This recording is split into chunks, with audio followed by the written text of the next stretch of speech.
In front of 100 glittering guests, she stood frozen, a linen cloth still in her hand. The billionaire had just raised his glass and announced a bet that silenced the orchestra mid-note. "If this cleaning lady can outdance my wife," he said with a smirk, "I'll marry my son to her." The room erupted in laughter, champagne bubbles catching the light like tiny sparks of cruelty. No one expected her to speak. No one imagined what she would do next. If you believe dignity should never be optional, tap like to help this message travel.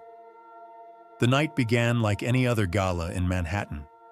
Too much gold, too much perfume, and not enough kindness. The Vale family's ballroom gleamed like a cathedral of wealth. Crystal chandeliers dangled above mirrors polished to the point of vanity. Waiters moved like ghosts in white gloves, balancing trays heavy with caviar and pride.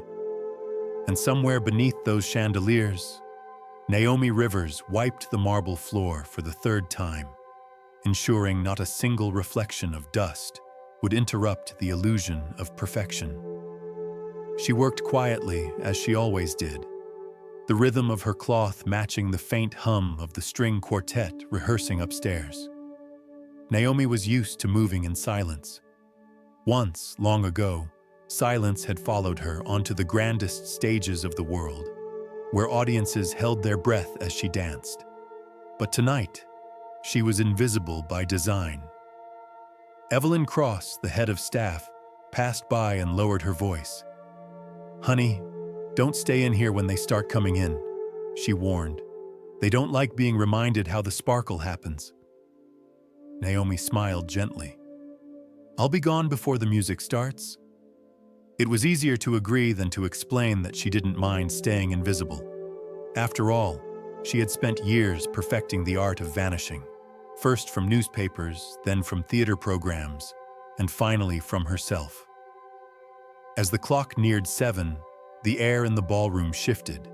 Voices, laughter, and the faint scent of expensive perfume floated in as the doors opened. Guests swept in like a tide, men in tailored suits, women in gowns that shimmered as if stitched with moonlight.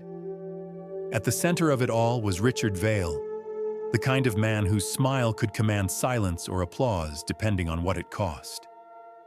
His wife Vivian was his perfect mirror, tall, poised, her diamonds practically breathing. Behind them followed their son, Julian, polite but uneasy, as though wealth had never quite fit him comfortably. From her corner, Naomi straightened, cloth still in hand. She had been about to step out when it happened. A waiter stumbled, a glass slipped, and in the cascade of motion and sound, champagne splashed across Vivian Vale's gown. Gasps bloomed across the room. The orchestra faltered. Vivian turned sharply, eyes narrowing on the nearest figure with a cleaning rag. Naomi froze.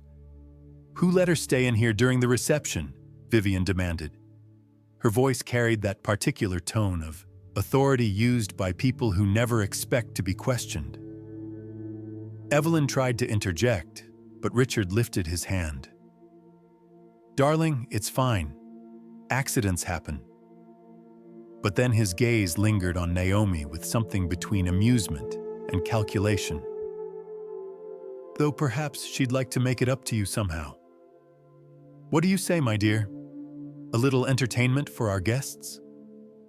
Naomi's fingers tightened around the cloth. "Sir?" she said softly, unsure if she had heard correctly. "A dance," Richard said, grinning now, the crowd sensing mischief. "Vivian and I were about to perform the opening waltz. But why not make things interesting?" His voice grew louder, playful, and cruel.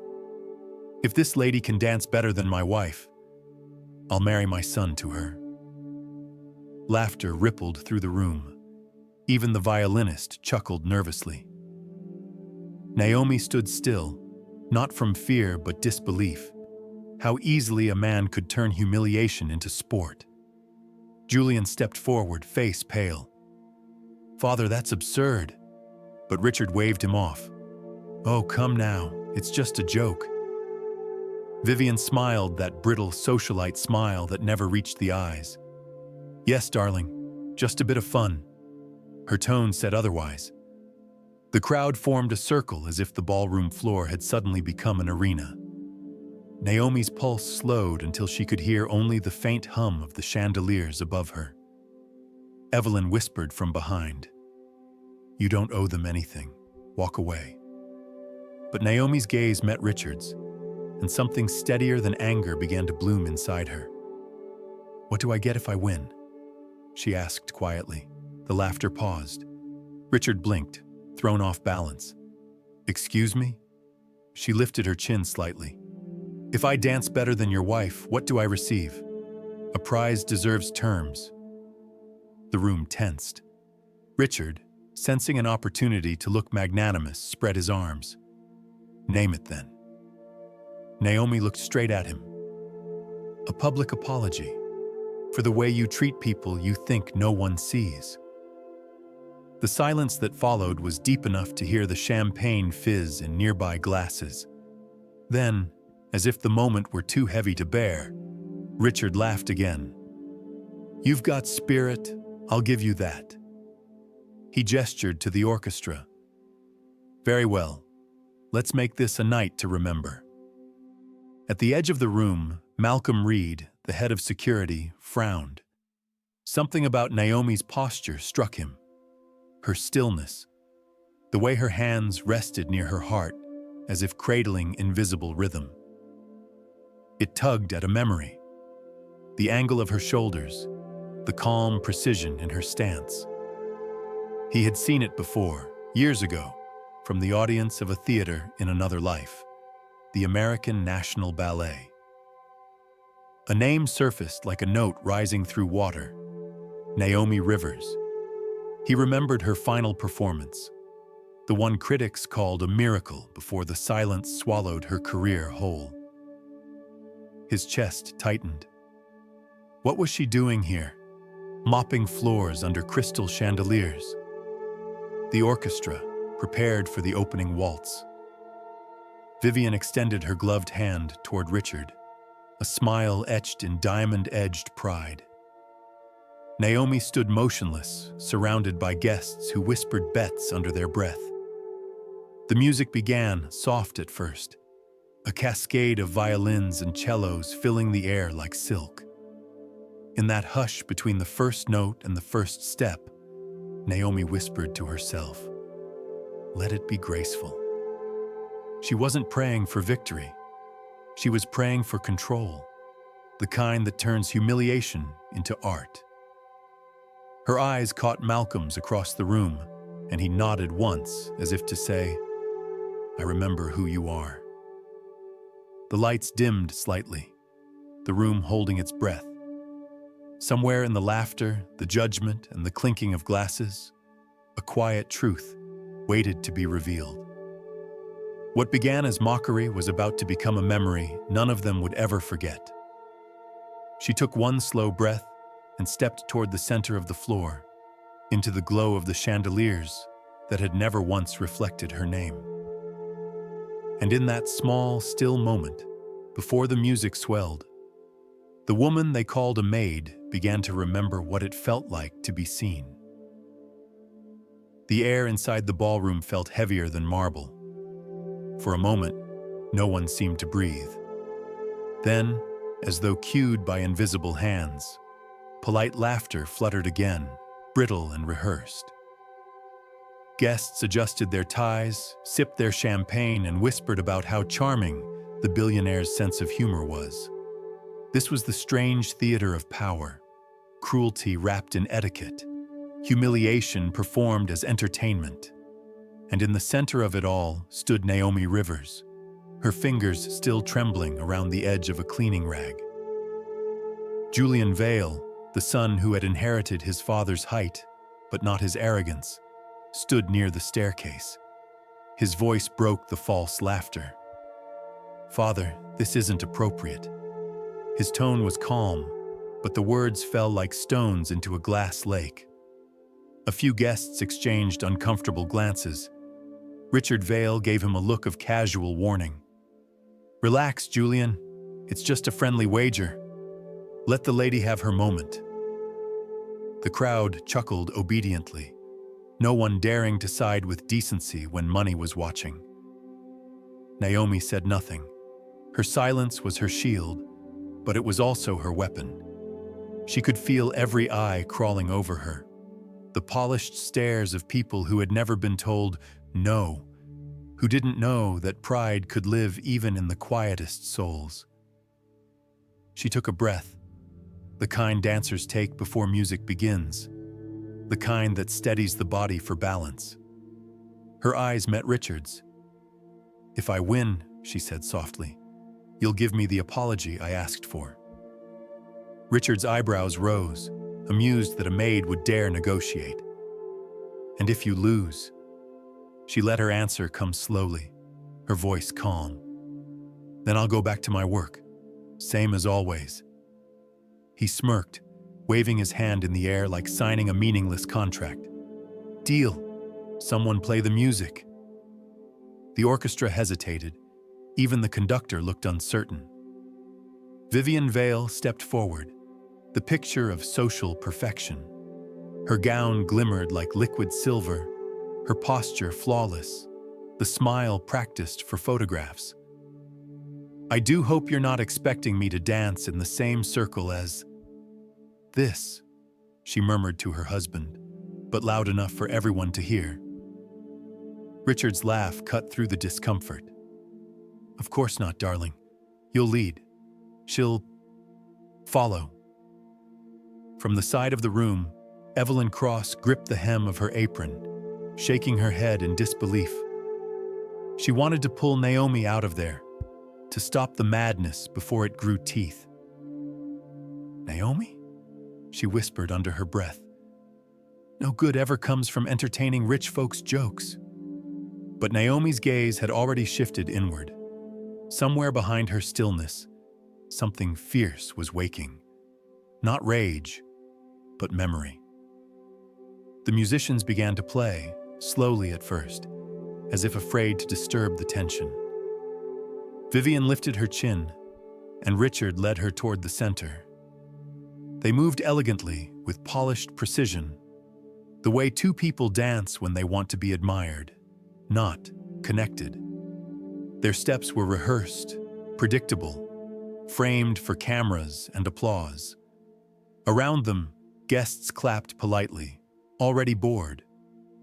Malcolm Reed stood at the edge of the room, his hand hovering near the security radio on his belt, though he wasn't thinking about his job anymore. He was remembering the stage lights years ago, the night he had taken his niece to see the Swan Princess. Naomi Rivers had danced the lead. He remembered how the audience rose to their feet before the music even ended.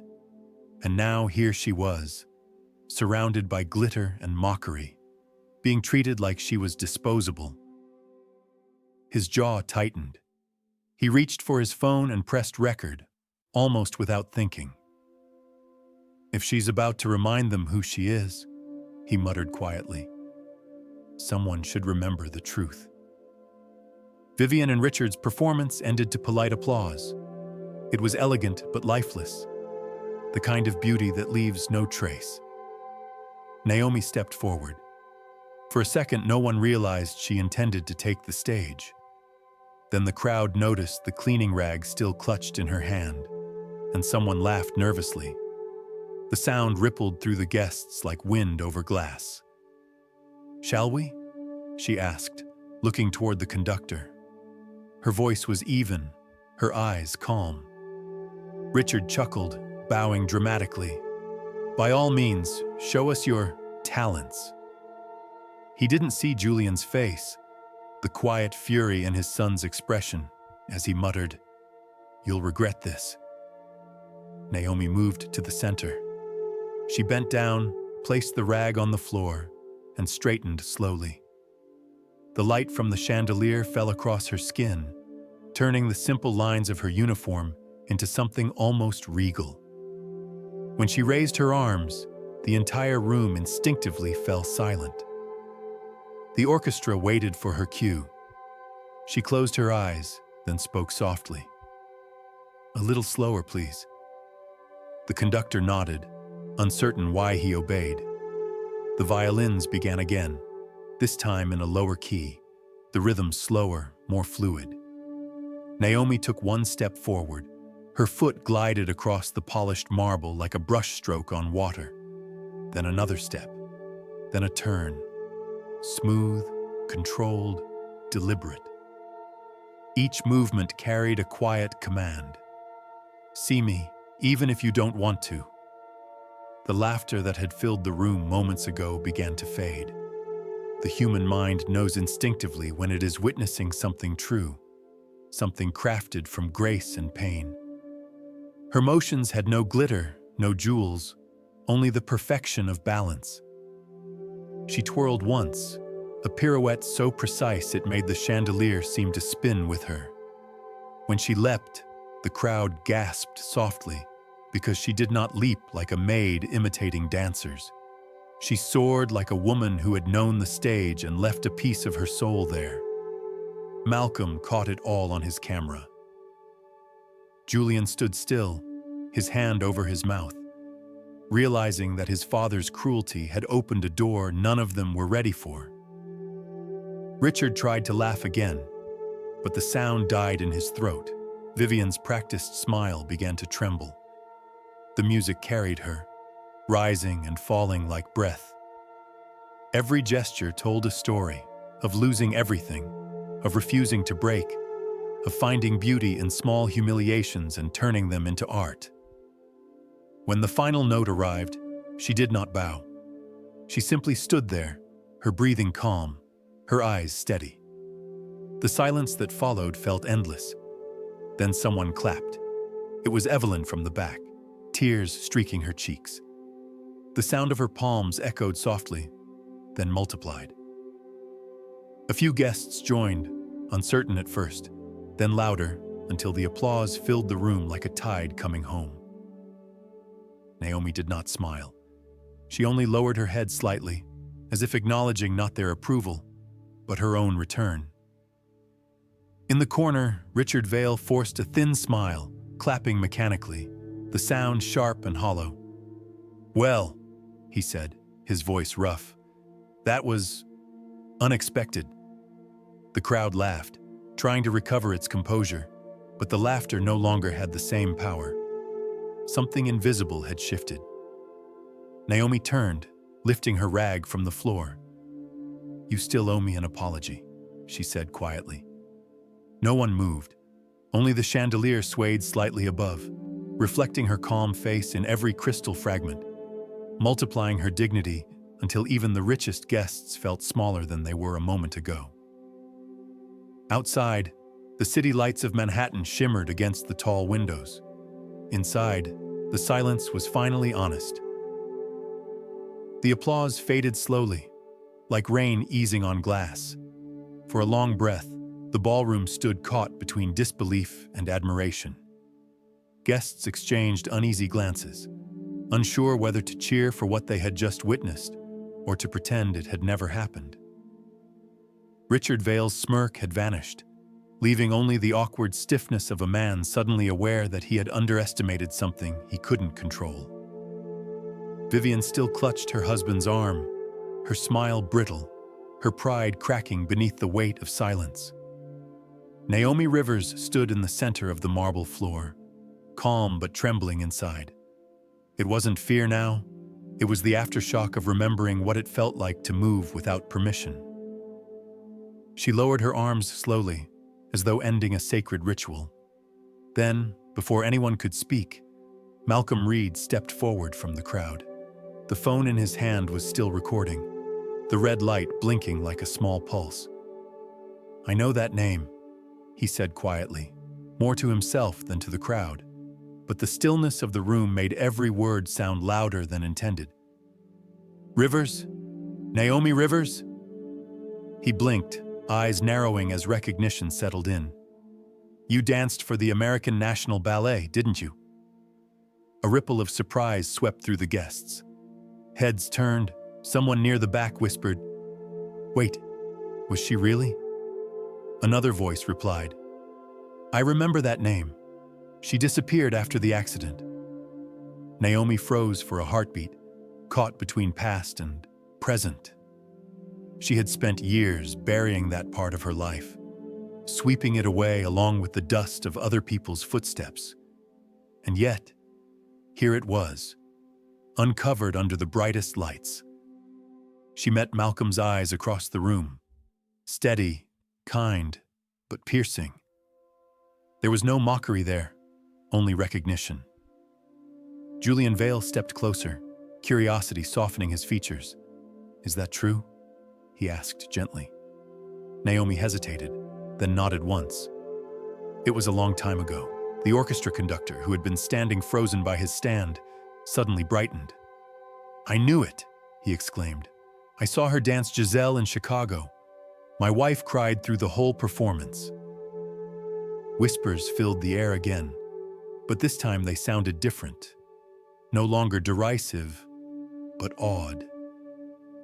People who moments earlier had seen her as entertainment were now connecting her to headlines they half remembered.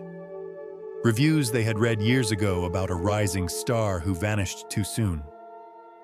Richard tried to regain control. "All right, enough with this nonsense," he said, forcing a laugh that fell flat. "She's a cleaner, not some fallen angel. Let's not romanticize." But Julian interrupted him. "You made a wager, Father, in front of everyone. You humiliated her, and she danced better than anyone here could ever dream to." The tone in his voice silenced even the faintest murmurs. Richard's cheeks flushed a deep, angry red, the kind that comes not from shame, but from losing control of a room. He turned to Vivian, but even she seemed reluctant to meet his eyes. Naomi broke the tension with quiet grace. "It doesn't matter who I was," she said. "It matters what you see now." Her words fell softly, but they carried a gravity that the chandeliers themselves seemed to respect. Every crystal reflected her image back 100 times, as if echoing her truth across the room. Julian spoke again, his tone firm but calm. "No, it does matter, because you didn't just win a dance. You reminded everyone here that worth doesn't come from where you stand. It comes from how you stand." Malcolm turned his phone toward the crowd. "And now the world will see it too." Richard's head snapped around. "You recorded this?" His voice rose sharply, but Malcolm's steady calm remained unshaken. "You bet against her dignity, sir. I thought it might be worth preserving, for accountability." The guests shifted uneasily, caught between loyalty and morality. The spell of superiority that had ruled the evening began to break, thread by thread. A few guests set down their glasses, as though realizing the champagne suddenly tasted bitter. Naomi glanced toward Evelyn Cross, who stood near the service doors, her eyes shining. Evelyn mouthed the words, "You showed them." Naomi smiled faintly, the first real smile she had allowed herself in years.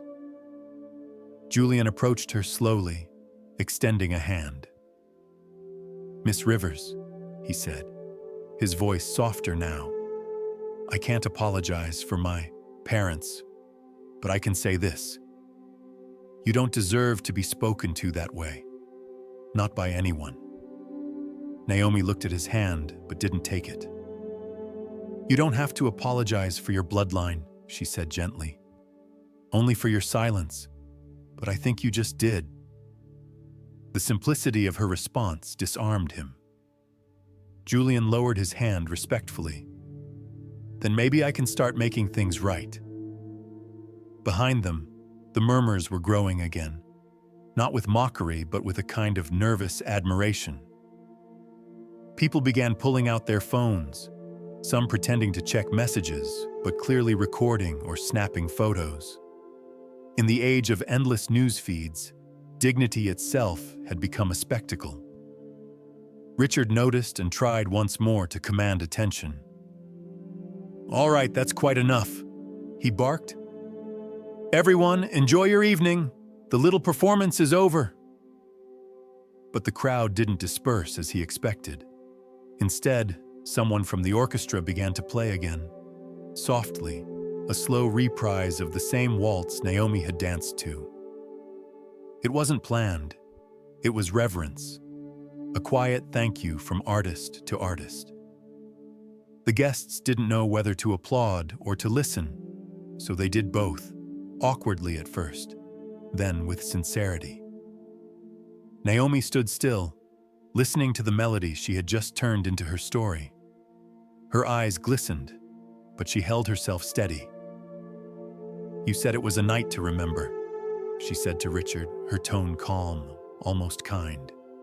"And it will be, for all of us."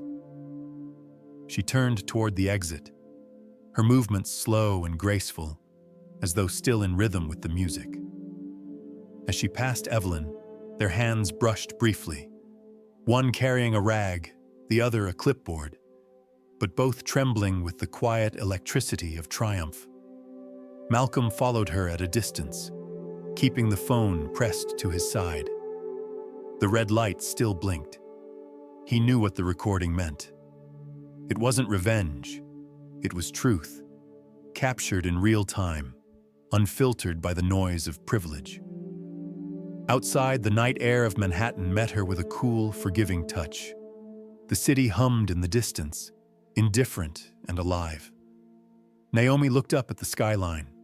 So many lights, none of them belonging to her, yet all of them familiar. She whispered to herself, not as a prayer, but as a promise. No more stages built on shame. She walked toward the subway entrance, heels clicking softly against the pavement, the rhythm of her steps carrying the same quiet certainty that had silenced a ballroom. Somewhere above, the music faded, but the echo of her name remained, circling through whispers, headlines, and memory. The woman they had mocked as a maid had just reminded an entire room what grace truly meant. Long after the crowd dispersed and the chandeliers dimmed, Naomi Rivers sat alone on the back steps of the hotel, her hands still trembling. The marble beneath her carried the faint chill of the night, but she barely noticed it. Her heart was still somewhere between the echo of music and the memory of laughter that had cut through her pride like a blade. She had survived worse, but survival, she knew, was not the same as peace. She took off her shoes, the soles thin from months of scrubbing floors. Beneath the faint dust of the evening, her dancers' feet still remembered the discipline of years gone by, the ache of repetition, the precision of balance. To anyone else, they might have looked tired, but to her, they were a map of everything she had endured. In the city that never seemed to rest, somewhere behind her, laughter still floated from the upper floors. The rich were still celebrating. She had slipped away quietly, her presence no longer needed once the show was over. Yet a small, unspoken shift had taken place in that glittering room.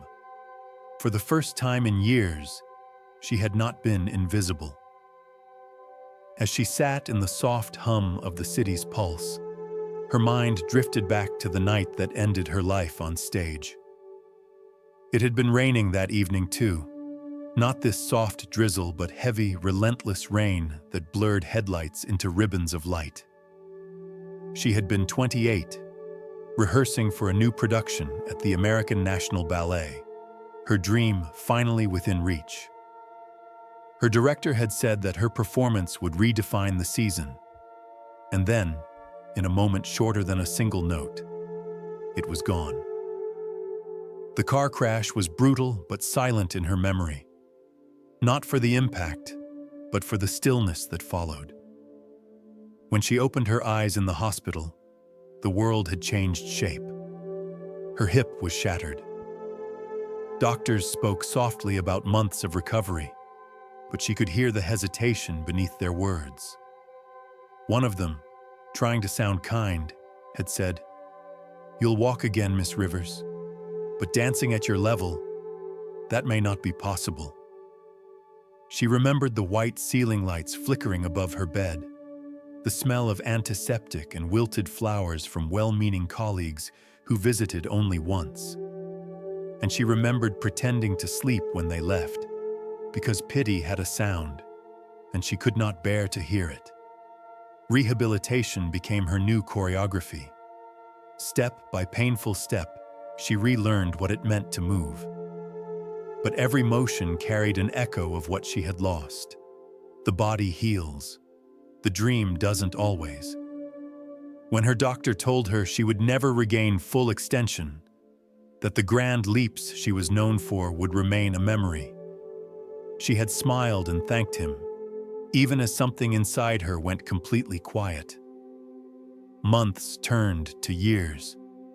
Her savings disappeared faster than she could adjust. At first, she taught dance to children in a community center, finding small joy in their laughter. But the grants ran out, and the classes ended. Then came smaller jobs: front desk assistant, cafe clerk, cleaning shifts. Each time she promised herself it was temporary, just until something better came along. And each time, nothing did. Still, she never stopped moving. In the quiet hours, she practiced in secret. Small stretches in her apartment, slow turns when no one was watching. She danced to remember the rhythm of breathing. She danced to remind herself that grace didn't depend on a spotlight. Now, sitting under the dim glow of a service lamp, Naomi reached into her bag and pulled out an old photograph. It was worn at the edges, creased from being opened and folded too many times. It showed her standing backstage in a white rehearsal dress, smiling, surrounded by her fellow dancers. Her posture then was light, almost floating. A woman who had believed her story would only rise. A tear slipped down her cheek before she even realized it. She wiped it away quickly, the way one does after long practice in hiding pain. Behind her, a soft voice broke the quiet. "Thought I might find you here." It was Malcolm Reed. He held his phone in his hand, the recording still saved. "You left before I could say, 'That was extraordinary.'" Naomi smiled faintly without turning. It was survival, not art. He stepped closer, his footsteps measured. It was both.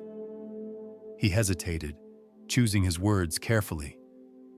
"They'll talk about tonight, you know. It's already spreading. Someone shared a clip before I even left the ballroom." Naomi sighed. "Let them talk. They'll move on by morning. People always do." Malcolm sat on the step beside her, setting the phone down between them. "You don't believe that," he said quietly. "I've seen a lot of things in my job: power, money, entitlement. But what you did tonight, that doesn't fade. You made them see themselves." Naomi turned to him, her expression unreadable. "And what good does seeing do if they forget tomorrow?" He paused. "Sometimes it doesn't matter if they forget. What matters is that for one moment, they knew." The words settled softly between them. Naomi looked up at the sky, the same sky she had looked at from countless rehearsal halls, hotels, and buses. It was still there, endless and unjudging. "When I danced," she said finally, "I didn't feel small. That's all I wanted, one night not to be small." Malcolm nodded. "You weren't small. You were impossible to ignore." For a moment they sat in silence, the city's hum filling the space between them. In the distance, sirens wailed, blending with the soft rhythm of rain. Naomi stood, brushing dust from her uniform. "Thank you," she said, her tone sincere but final. for remembering who I was. Malcolm rose too. And who you are, he corrected. She smiled then, a real smile, faint but alive. Good night, Mr. Reed, he nodded. Good night, Miss Rivers. As she walked away, he looked down at the recording again, the red dot blinking softly in the dark. He knew he would not delete it. Something told him this story was not finished yet. Naomi walked along the quiet street, the sound of her steps echoing against the wet pavement. Somewhere above, behind glass towers and guarded gates, the people who had laughed were now trying to sleep. She wondered if they dreamed of her, the woman who had stepped out of the shadows and forced them to look. For the first time in years, she didn't feel invisible. She didn't feel broken. She felt possible. And as she disappeared into the soft drizzle of the city, her reflection caught in every puddle she passed, not as a cleaner or a fallen star, but simply as a woman who had chosen to dance again. The next morning arrived with the quiet sound of rain against the kitchen windows of the staff quarters. Naomi Rivers sat at a small table, stirring sugar into her coffee, though she had long since stopped tasting it. Around her, the other employees murmured softly about the night before. Some had heard what happened in the ballroom. Others had already seen the video snippets spreading through staff group chats. The whispers carried a mix of awe and disbelief. Evelyn Cross entered, still in her uniform, hair pulled into a tight bun that revealed the gray streaks of years of service. She had spent her life behind banquet curtains, directing invisible armies of workers who made other people's luxury possible. She poured herself a cup of coffee and took the seat across from Naomi.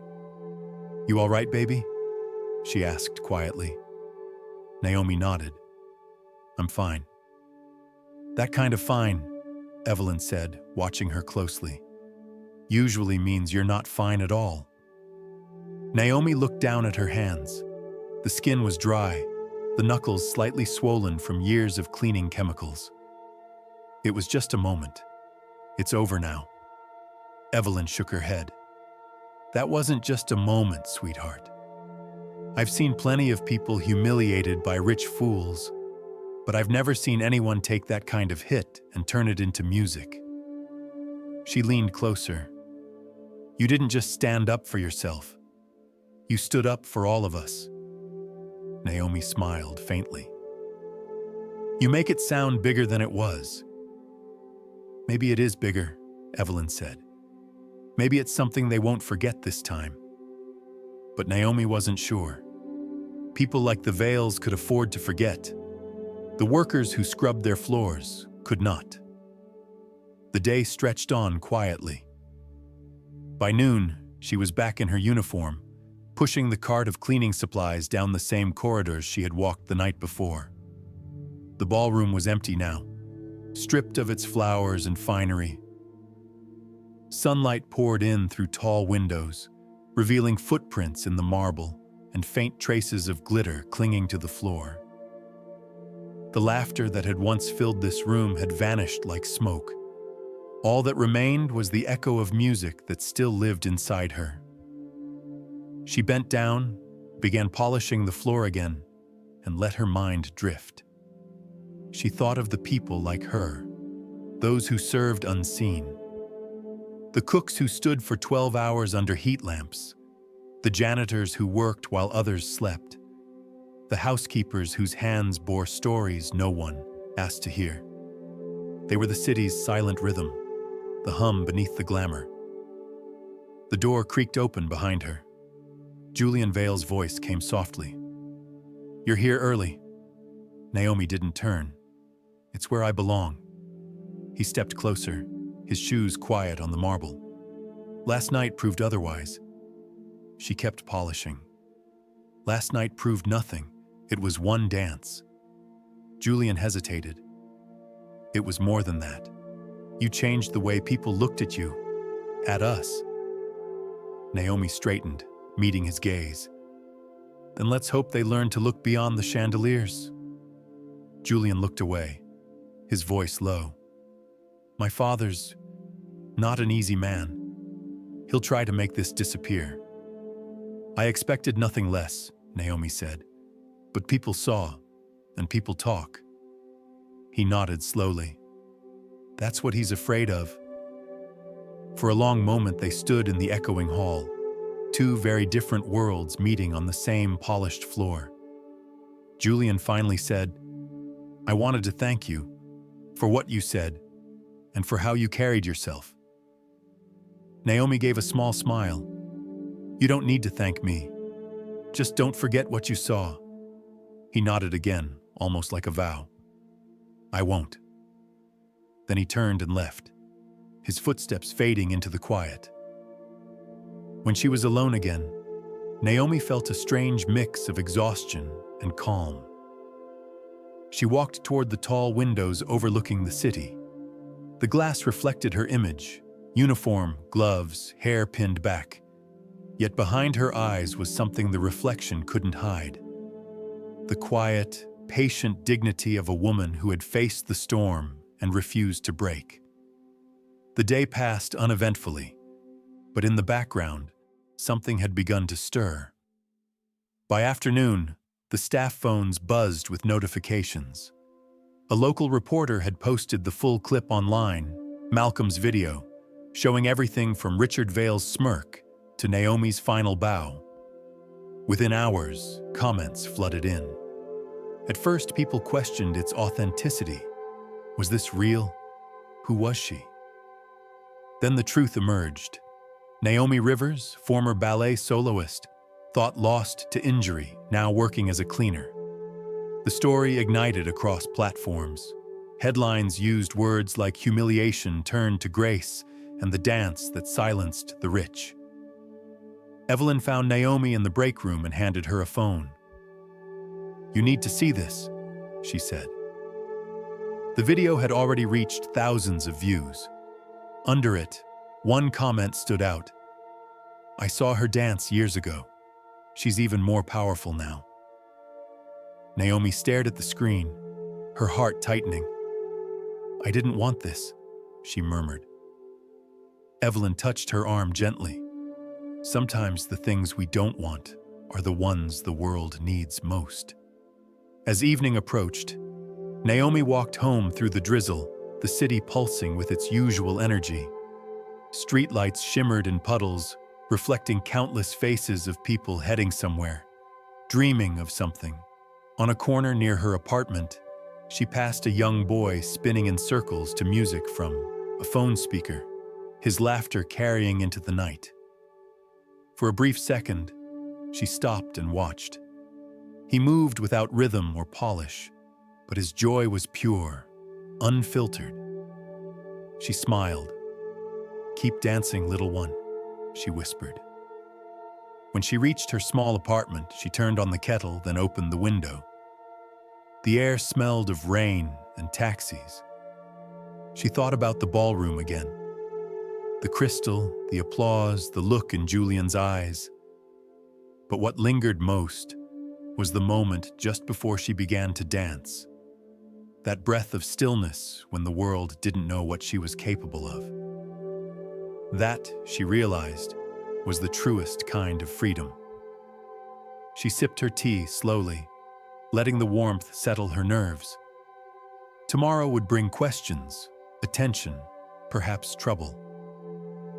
But tonight, there was peace in knowing she had reclaimed something no one could buy or steal. Her voice, expressed not in words, but in movement.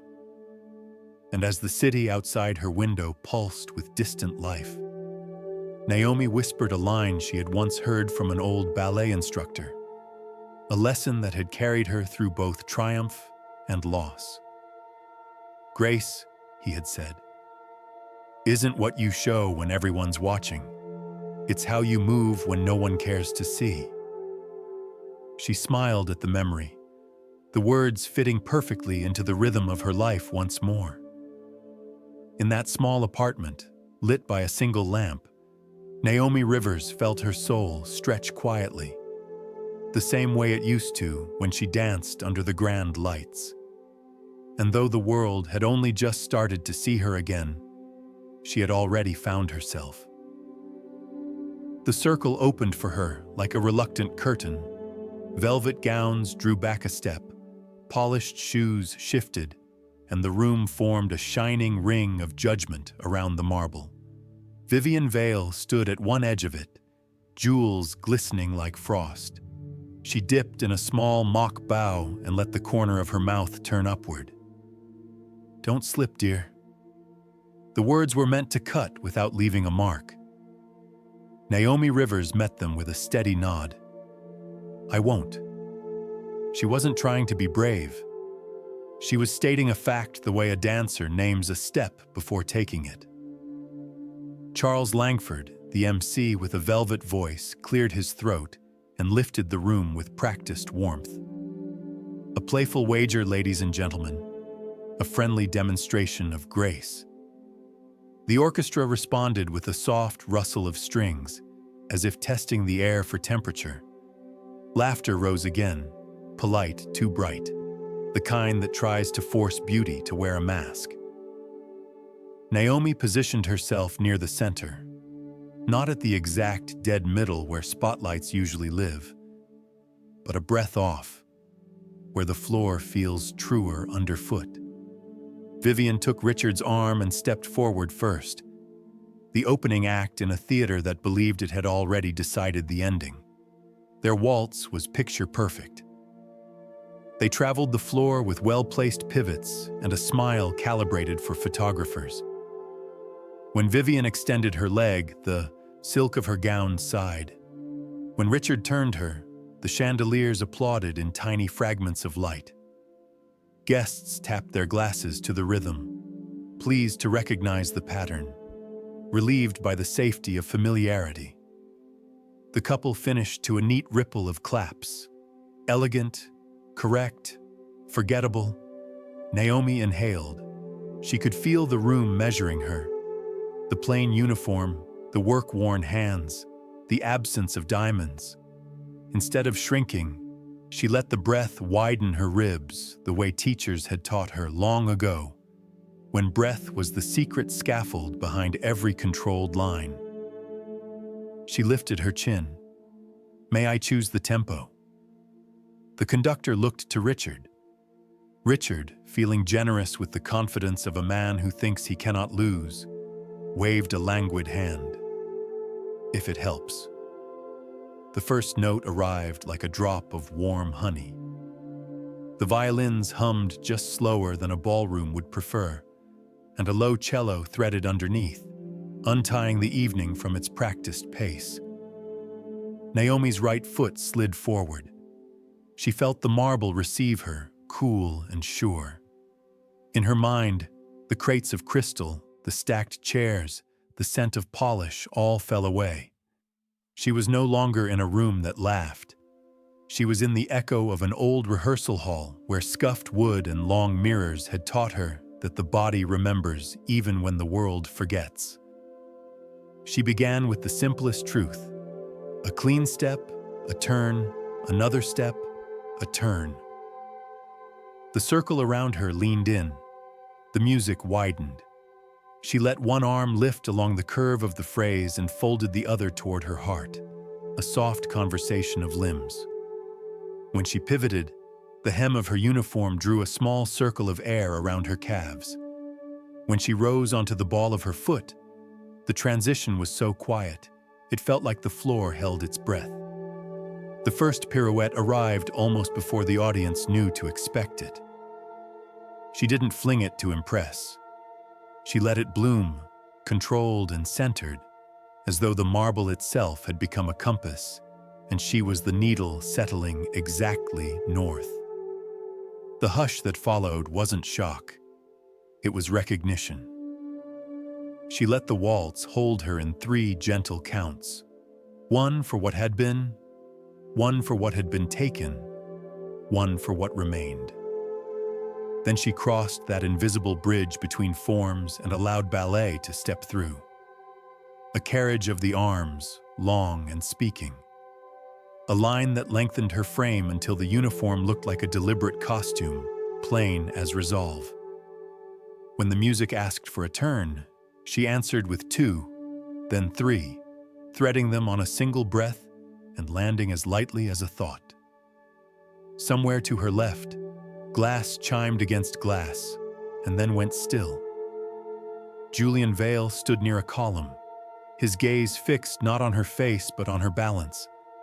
He watched how she found the quiet between notes and placed her body there, how she refused the grin of showmanship and offered, instead, the calm of craft. He had seen performances he could not remember and accidents he wished he could forget. But this was neither spectacle nor disaster. It was reclamation.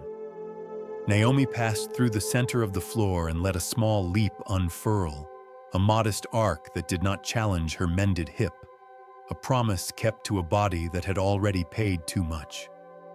When she landed, the marble did not complain. The orchestra caught her with a phrase that moved like lantern light over water. She stepped into a classic waltz hold with no partner at all, her right hand lifting to an invisible shoulder, her left hand offering air to an invisible palm. The choice said what words could not.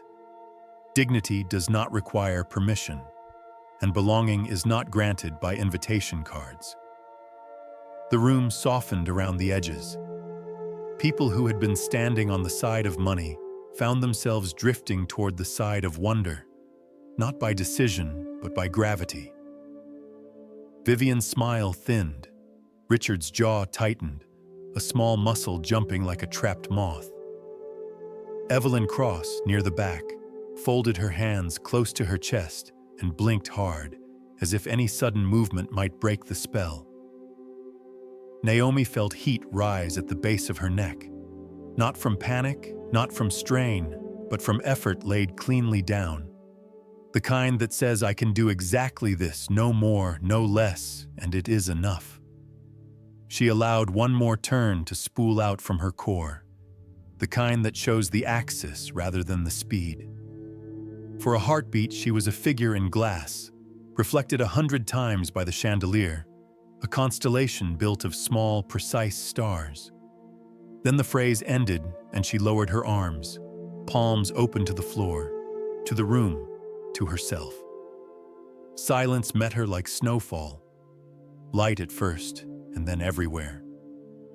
Someone swallowed. Someone else let out a soft sound that was almost a laugh and almost a sob. The conductor held his bow in the air, afraid that to move would be to knock the moment off its perch. Naomi stood the way a tree stands after wind, still, but speaking. She did not bow. She didn't need to. The acknowledgement was in her softness, the grace of a worker allowing a room full of watchers to arrive at their own conclusion. In the ring of faces, stories shifted.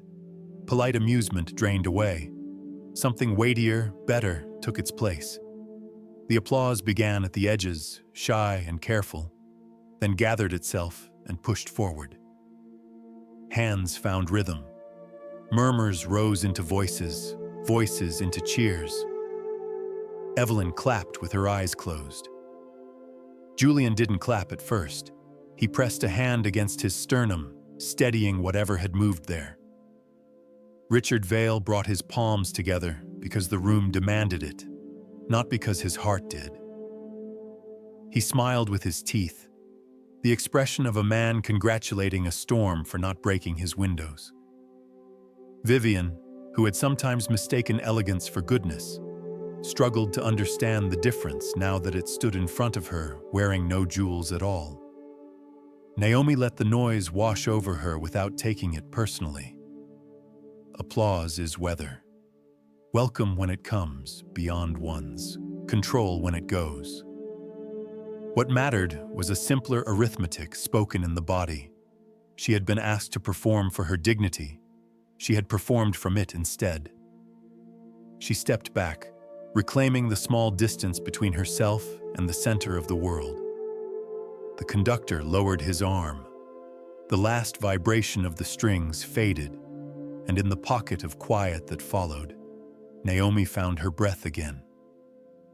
Somewhere behind the ring of guests, Malcolm Reed lowered his phone, not yet ready to stop recording. He wasn't chasing virality. He was keeping a record of a promise fulfilled on a hostile floor. He watched Naomi's face as the clapping thinned, and he saw beneath the composure a tenderness that didn't ask to be seen. He had learned on long security shifts that truth and spectacle often stand back to back. Tonight, truth had turned around. Naomi glanced once at Julian, once at Evelyn, and then toward the double doors. She would leave this circle the way she had entered it, on her own terms. The marble under her shoes felt less like a stage now and more like a path. A soft path, lined with silk and sweat, leading out of a ring of watchers and into air that was finally hers. The first ripple of applause still trembled in the air when Vivian Vale decided the moment had lasted long enough. She stepped forward again, the jewels around her throat glittering like small verdicts. "Beautiful," she said, her voice as smooth as champagne over ice. But of course it wasn't exactly a waltz, was it? She turned to the audience, smiling, inviting them back into the safety of polite mockery. A bit of ballet mixed in, perhaps. How lovely. The crowd chuckled, grateful to be told how to feel. Naomi didn't respond. She simply stood with her hands folded at her waist, the corners of her mouth calm. It was the silence of someone who had learned that words rarely change hearts, but stillness sometimes does. The conductor waited for instruction. Charles Langford, ever the master of appearances, cleared his throat. Perhaps Mrs. Vale would like to demonstrate once more, just to remind us of the form. Vivian accepted with an elegant nod, slipping off her diamond bracelet as though shedding the weight of mercy. "Very well," she said, and motioned for the orchestra to begin. The violins straightened their bows. The music rose again, this time in a brisk, practiced tempo. Vivian's steps were impeccable, each one falling exactly where it should, each turn crisp, contained, rehearsed. The audience responded with polite nods and murmured approval. She was everything a ballroom dancer was expected to be: beautiful, precise, and safe. When she finished, she curtsied gracefully to her husband. Richard clapped first, loud enough to be heard. "Perfection," he declared, then glanced toward Naomi with a smile that didn't reach his eyes.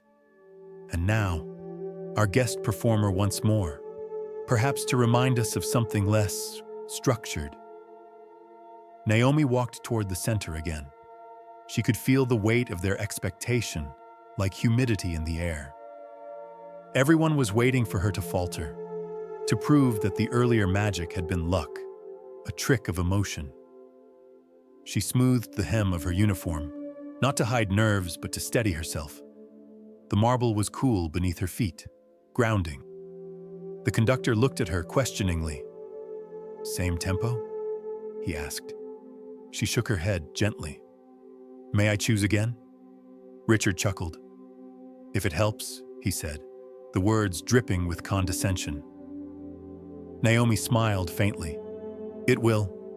She stepped closer to the musicians, her voice soft but firm. "A slower pace," she said. "Let the strings breathe." The conductor nodded, turning to the orchestra. Adagio. The first notes floated like falling silk. Naomi inhaled once and let the air travel through her spine, settling into her hips, her shoulders, her fingertips. Then she began to move. Her first turn was slow, a single pirouette that unfolded like a sigh. The hem of her uniform caught the light and flickered. She moved as if time itself had loosened its grip on her. Each rotation was measured not in speed, but in intention. When she stopped, the silence that followed was more powerful than applause. She shifted seamlessly into the waltz, her steps aligning with the music's gentle count. 1, 2, 3, 1, 2, 3. But where Vivian had danced to impress, Naomi danced to remember. Her footwork was quiet, unhurried, precise in its restraint. Every movement spoke of discipline rebuilt from brokenness. Her hands described invisible circles through the air, gestures so fluid they seemed to erase the edges of her uniform. Julian Vale couldn't look away. He had grown up surrounded by beauty, but it had always felt curated, owned by his family like another piece of property. This was different.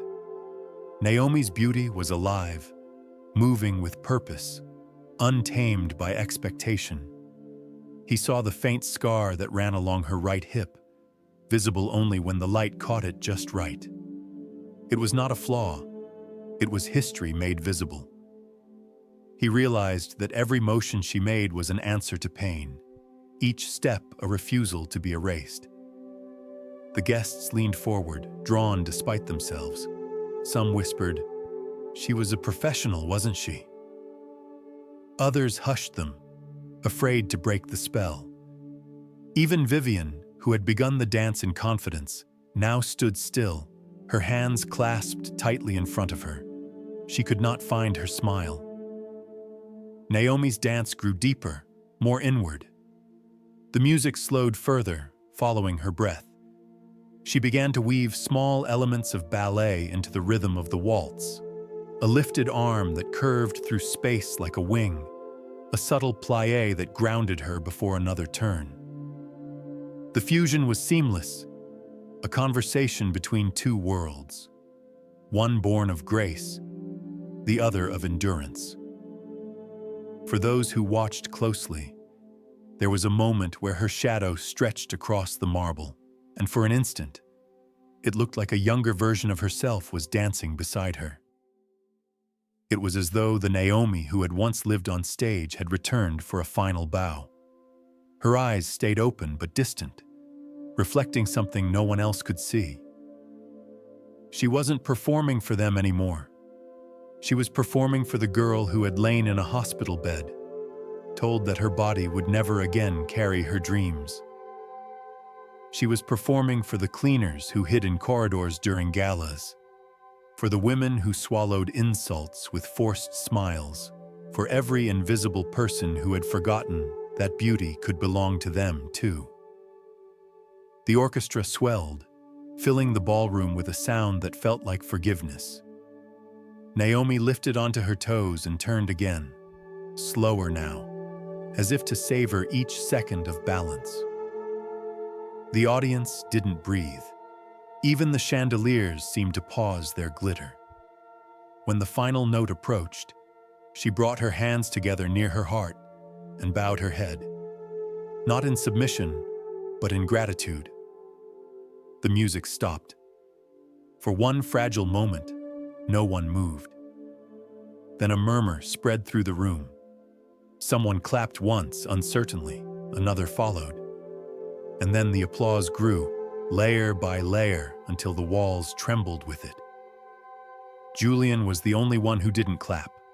He simply watched her, eyes bright, as if he understood something the others didn't. That this wasn't victory, it was release. Naomi looked up, the faintest smile touching her lips. She bowed once, a simple acknowledgement, then turned toward the orchestra. "Thank you," she said softly. The conductor bowed his head in return, humbled. As the applause continued, Naomi caught sight of Evelyn standing at the far end of the room, her hands clasped, tears glimmering. Evelyn mouthed, "You did it." Naomi nodded, the gesture small but full of meaning. Vivian forced her hands together, clapping mechanically, her face pale. Richard's smile had frozen into a line that resembled admiration, but carried none of its warmth. Around them, the guests rose to their feet. Some shouted bravo, others simply stood, overwhelmed by the sudden awareness that they had witnessed something rare, an act of quiet defiance transformed into art. Naomi stepped back, letting the applause wash over her. It was not the sound of victory. It was the sound of recognition. She could feel her pulse slowing, her breath evening out. The light above her dimmed slightly, as if the chandeliers themselves were exhaling. She had done what she came to do, though she had never planned it. Dignity, once trampled, had learned to dance again. And as the clapping faded into murmurs, Naomi turned toward the door, her reflection gliding beside her in the polished marble.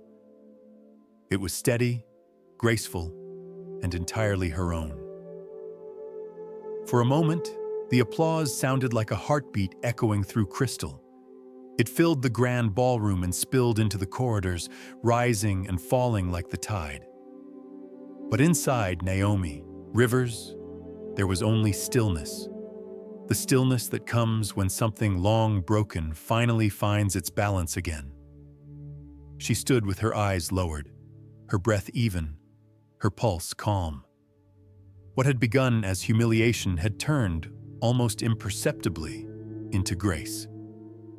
When the sound began to fade, she looked up and saw them, the faces that had mocked her only minutes ago, now caught between awe and shame. Their hands still moved, clapping, but their eyes had softened. The performance had dissolved the barrier between guest and worker, if only for a fleeting second. Even the chandeliers seemed to shimmer more gently, their light now part of her story. Julian Vale had not looked away for a single moment. His hands were still, but his chest rose and fell with the rhythm she had created. He wasn't just seeing her, he was witnessing her, as if all the noise, all the rules, all the wealth around them had vanished, and only truth remained. Vivian Vale, by contrast, had gone pale. Her jewels caught the light, but not her pride. She had built her life on being admired, but admiration given to someone she deemed beneath her felt like betrayal. She forced a smile, but her eyes flickered toward her husband, seeking assurance. Richard Vale clapped loudly, too loudly, the way a man might try to reclaim authority through volume. "Well," he said, his voice echoing across the polished floor. "Wasn't that something?" The guests chuckled nervously, eager to follow his lead, but the laughter fell flat. The applause resumed weakly, then faltered again, unable to rise above the memory of what they had just seen. Naomi turned toward the orchestra, bowing her head slightly in gratitude. The conductor smiled faintly, still half spellbound. "Thank you," she whispered. Her words seemed to lift a veil. People began to murmur again, uncertain of what to do next. The event that was supposed to entertain had turned into something uncomfortable, a mirror they hadn't expected to look into. Charles Langford, the MC, attempted to restore the room's composure. "A truly remarkable display," he declared, forcing brightness into his tone. "Let's have another round of applause for both our lovely dancers." But his voice quivered on the word both. It was clear to everyone that there had been only one dancer on that floor tonight.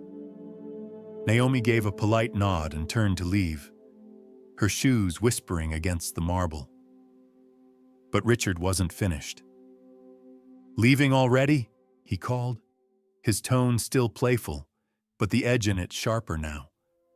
"Surely you'll stay for a drink. After all, you've earned it."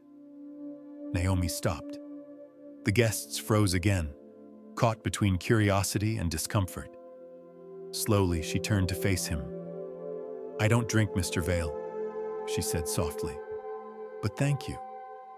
He laughed, a little too loudly. "Oh, come now. You can't dance like that and just walk away. Take a bow, enjoy the moment. You've given us quite the show." Her gaze stayed calm, unblinking. It wasn't a show, it was a promise kept. Richard frowned. "A promise?" "To myself," she said. to never forget who I am." The stillness that followed felt heavier than applause. It was as if every person in that ballroom had been handed a secret and didn't know what to do with it. Then, unexpectedly, a sound broke the quiet. Soft clapping, steady and sure. It came from the back of the room. Evelyn Cross, the senior housekeeper, stood near the doors, her eyes wet. Her hands moved slowly, each clap deliberate. It wasn't polite applause, it was reverence. Her courage gave others permission. A few guests joined, then more. But this time, the rhythm of their clapping was different. No longer for spectacle, but for something they couldn't quite name. It was the sound of respect learning how to exist. Naomi felt her throat tighten, but she kept her composure. She nodded once to Evelyn, a gesture that carried years of unspoken understanding between women who lived behind the curtains of other people's lives. From the side, Malcolm Reed lowered his phone slightly. He had kept it recording the whole time, not to expose or exploit, but to preserve the moment in its raw truth. He didn't yet know what he would do with the footage, only that something inside him told him it mattered. He zoomed in as Naomi turned toward the audience once more, her face serene. "You asked for a dance," she said quietly, her voice carrying clearly through the hush. "You didn't say what kind of dance you wanted. I chose one that speaks in more than steps." Her words weren't rehearsed. They were born from somewhere deep inside, from years of being unseen and uncounted. "Waltzes are supposed to follow a pattern," she continued, her voice soft but unwavering. "But life doesn't. Sometimes the music changes, and you have to learn to move differently, or you stop moving at all." A few people nodded instinctively, though they didn't know why. Others looked away, uncomfortable with how her calm dismantled the hierarchy they had spent a lifetime defending. Julian took a hesitant step forward. "Miss Rivers," he began, but Naomi stopped him gently with a look that said she didn't need saving. "Thank you," she said instead, "for seeing." He bowed his head slightly, as if acknowledging that the words weren't only for him, but for anyone who had chosen conscience over convenience that night. The orchestra began to pack up quietly, their instruments whispering like tired voices. Naomi turned toward the exit again. Her reflection followed her in the floor's sheen, not the image of a maid, but that of a dancer walking off stage after her final act. As she reached the doorway, she paused. The air behind her still shimmered with tension, applause, and something else. Awakening. She didn't look back, but her voice floated across the room one last time, calm and clear. "Mr. Vale," she said, "you still owe me an apology." It wasn't a demand. It was a reminder. Richard didn't answer. For the first time that evening, he had nothing to say. Naomi walked out into the corridor, her steps steady, her heartbeat slow. The hush that followed her departure lasted far longer than any standing ovation. Malcolm stopped the recording and tucked his phone into his jacket. He exhaled slowly, knowing the night had witnessed something rare. Not rebellion, not victory, but the restoration of dignity in its purest form. Back inside the ballroom, Julian looked toward his father. Richard was still staring at the door, his hands motionless, his jaw tight. Vivian touched his arm and whispered something he didn't hear. No one noticed Evelyn quietly gathering the cleaning staff, guiding them toward the floor Naomi had danced on. They began wiping away the champagne spills and scattered petals left by the wealthy. But there was a different kind of reverence in their movements now, as if they understood they were not erasing her performance, but polishing the stage where dignity had stood. Outside, Naomi stepped into the night air. The city lights stretched before her, infinite and unjudging. A faint drizzle misted her face. She tilted her head toward the sky and smiled. For the first time in years, she didn't feel invisible. She felt real. The ballroom had emptied, but its silence still felt alive. A silence that held memory instead of peace. Richard Vale remained near the bar, one hand wrapped around a glass he hadn't lifted in minutes. The chandelier above him still flickered with the faint hum of light, illuminating a man who suddenly looked smaller than the room he owned. His laughter from earlier echoed faintly in the back of his mind, out of place now, like the sound of a broken instrument trying to play a tune it no longer understood. Vivian sat at a nearby table, pretending to scroll through her phone though the screen was black. She had built her whole life on composure, but her reflection in the dark glass looked uncertain. The waltz had ended, but the consequences had only just begun. Julian stood by the doors, his posture tense. He had tried to speak to his father before Naomi left, but the moment had slipped away. What could he say? That the woman they'd mocked had just revealed more humanity in 3 minutes than they had shown in a lifetime of charity galas. That her silence had exposed the noise of their privilege. Some truths were too heavy to lift in front of an audience. Malcolm Reed entered quietly, his phone still in his pocket. He had stayed behind after Naomi left, partly out of duty, partly because he couldn't shake the feeling that the night wasn't over. He approached Julian first, lowering his voice.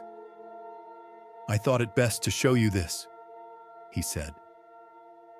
He pulled out his phone.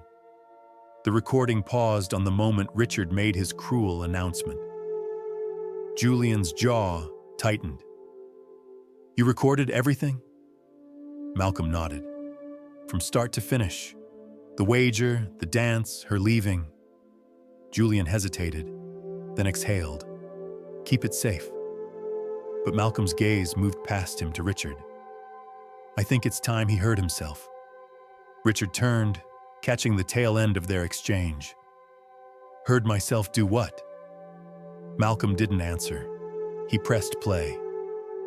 The phone's speaker filled the ballroom with the sound of Richard's own voice from an hour earlier, booming, confident, careless. "If this lady can outdance my wife, I'll marry my son to her." Laughter followed on the recording. The audience's, his own. It sounded worse than he remembered.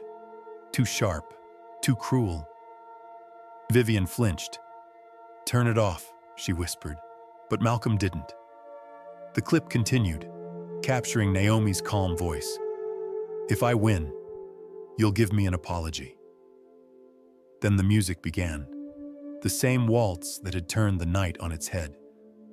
The recording ended on the sound of applause, that strange mix of guilt and awe. No one spoke. The silence stretched like glass. Richard's first instinct was anger. "You had no right to record that," he snapped, though his voice cracked slightly. Malcolm stayed calm. "You had no right to make it happen." Julian stepped forward before his father could respond. "He's right." His tone was quiet, controlled. "You crossed a line, Father. You humiliated someone for sport." "I was entertaining guests," Richard said defensively, but the words sounded hollow even to him. "It was a joke." Julian shook his head slowly. A joke stops being funny when it requires someone else's dignity to land. Vivian stood abruptly, her chair scraping the floor. "Enough. We all made mistakes tonight. Let's not make them worse." Julian turned to her. "You danced beautifully, Mother. But tell me, did you look at her face while you did? Did you see the way she held herself while everyone laughed?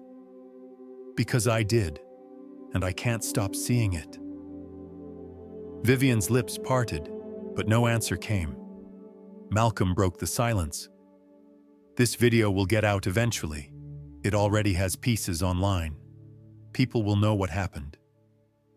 Richard tried to brush it off. A few gossip posts won't last a day. They always move on. Malcolm held his gaze. Not this time. He showed him the screen again. Comments already flooded the post. Thousands of them. Words like respect, courage, humility filled the feed. The clip had found a life of its own. Richard stared at it, the weight of consequence settling in. "Delete it," he said finally. "I can't," Malcolm replied. "And even if I could, 10 more copies would surface by morning. The world has already seen you." Julian's voice came softly. "And they've seen her." Richard looked away, muttering something under his breath about ungrateful employees and overreactions. But he knew it wasn't overreaction. It was reality catching up. Julian turned to Malcolm. "Keep the original. Don't alter it." Malcolm nodded. "Already done." Vivian's hands trembled slightly as she adjusted her bracelet. "We can fix this," she murmured, half to herself. A statement, perhaps. A donation to some art foundation. Julian's tone was steady but firm. "You can't buy back respect. You can only earn it." For a long moment, no one spoke. Then Richard let out a bitter laugh. "You think she cares about respect? She got her applause. She got her moment."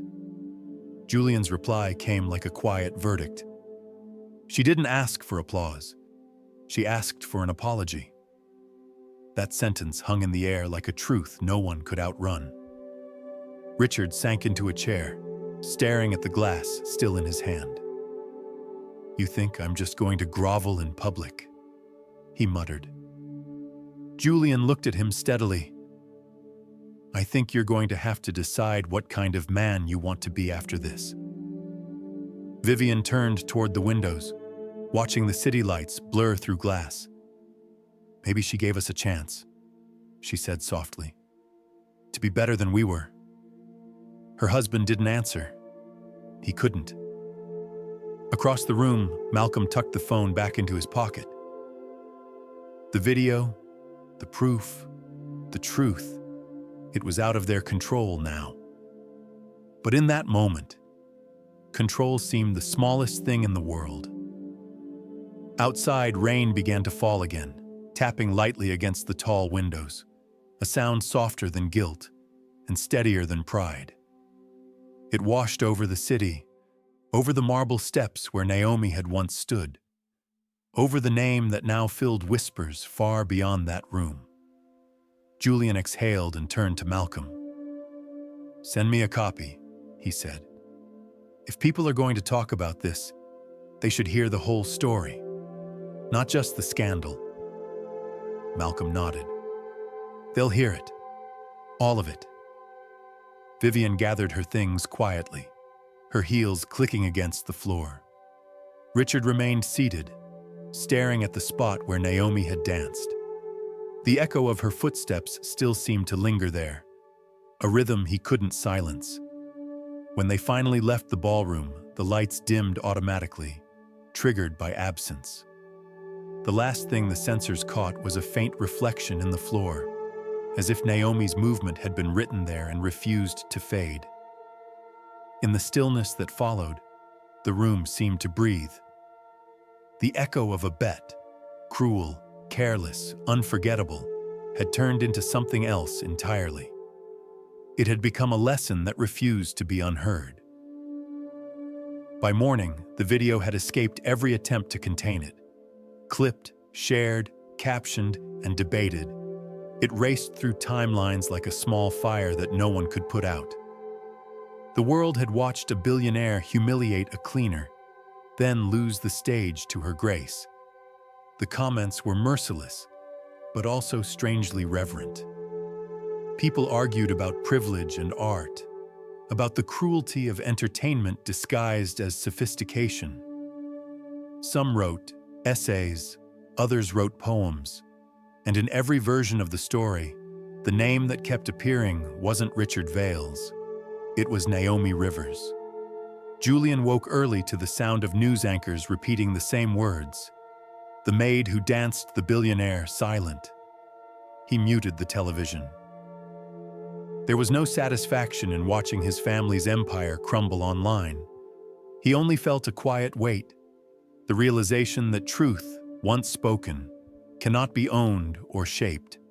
It moves on its own. Across the city, Naomi sat at her small kitchen table, staring at her phone. She hadn't looked at any of the messages yet. Dozens of missed calls, emails from strangers, invitations from talk shows, sympathy from people who had never met her. The attention felt strange, almost unreal. She had spent years trying to disappear, and now the world refused to look away. Evelyn knocked on her door just after sunrise, holding 2 cups of coffee. "You're trending," she said, trying to sound cheerful but failing. Naomi sighed softly. "That's not the kind of success I wanted." Evelyn smiled faintly.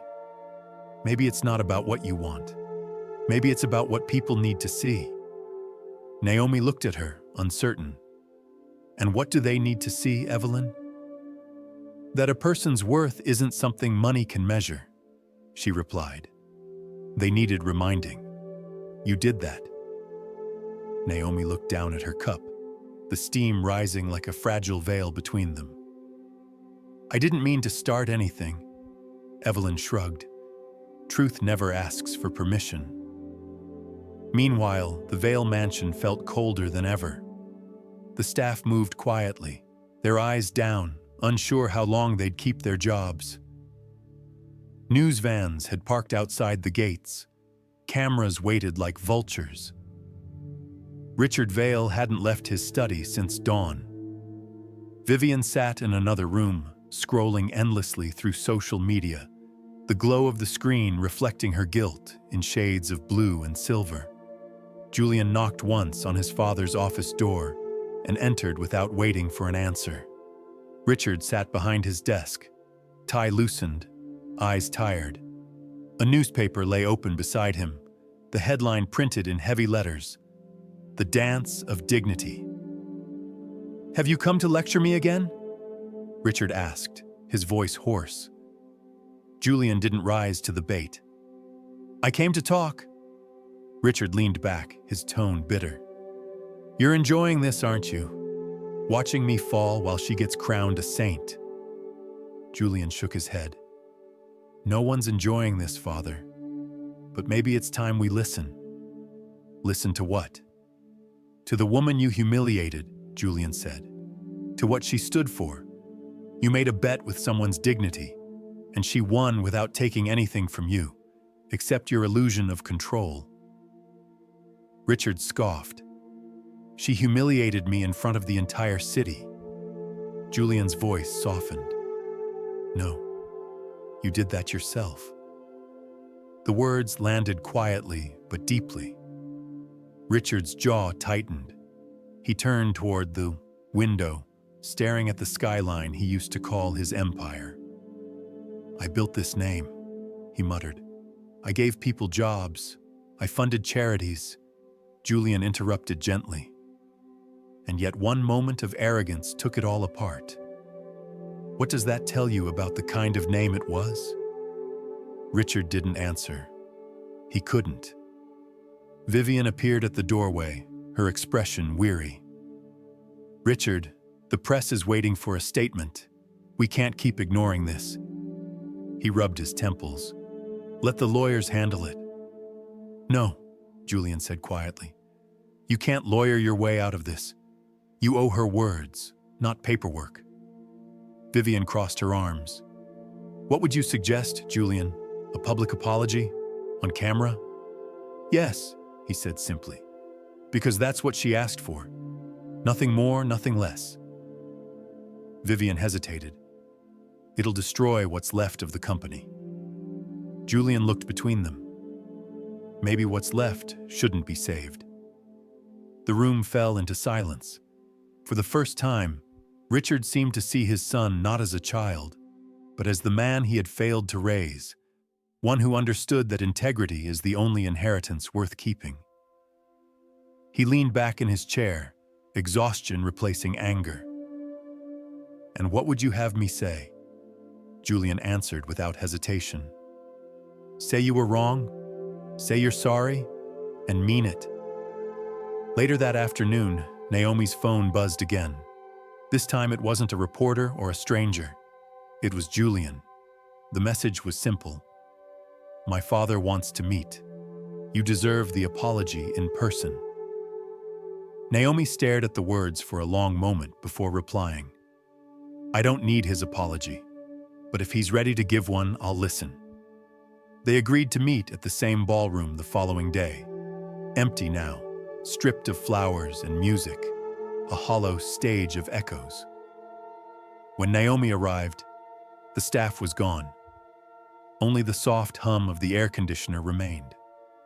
Richard stood near the center, looking smaller than he ever had, his expensive suit hanging on him like borrowed armor. Vivian stood a few steps behind him, silent. Julian waited by the wall, his hands clasped, as if he were holding the tension of 3 lives in one breath. Richard turned when he heard her footsteps. For a moment, neither spoke. Naomi broke the silence first. "You don't need to do this for the cameras," she said softly. "There are no cameras," he replied. His voice wavered. "Just me." She nodded, folding her hands. "Then say what you came to say." He hesitated. The words didn't come easily. Men like Richard Vale weren't taught how to apologize. They were taught how to negotiate, to compensate, to bury. But something about the quiet of the empty room disarmed him. It was the same marble floor where he had mocked her, the same air she had transformed. "I was wrong," he said finally. The admission felt heavy in his throat. "I treated you like entertainment, like your worth was mine to define. And I'm sorry." Naomi studied his face. He wasn't proud now. He wasn't charming. He was simply human. "Thank you," she said. "But the apology isn't mine to keep." He frowned slightly. "What do you mean?" "I don't want it just for me," she said. "I want it for every person who cleans up after nights like that. For everyone you've never seen." Richard's eyes fell. For once, he didn't argue. "Then it's theirs," he said quietly. Julian exhaled, tension leaving his body like air from a balloon. Naomi stepped closer.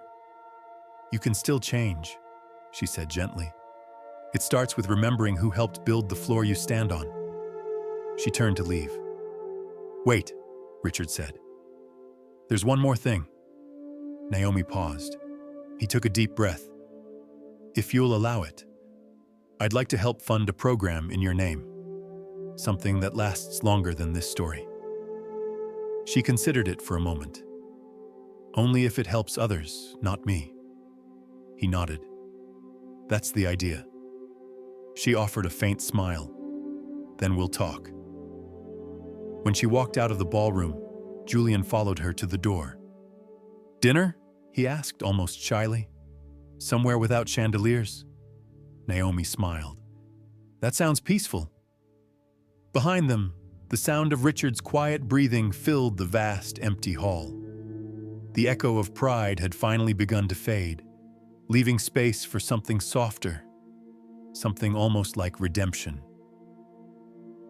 When Naomi Rivers stepped out of the ballroom that day, the light outside had shifted to a soft gold, the kind that makes even the city seem forgiving.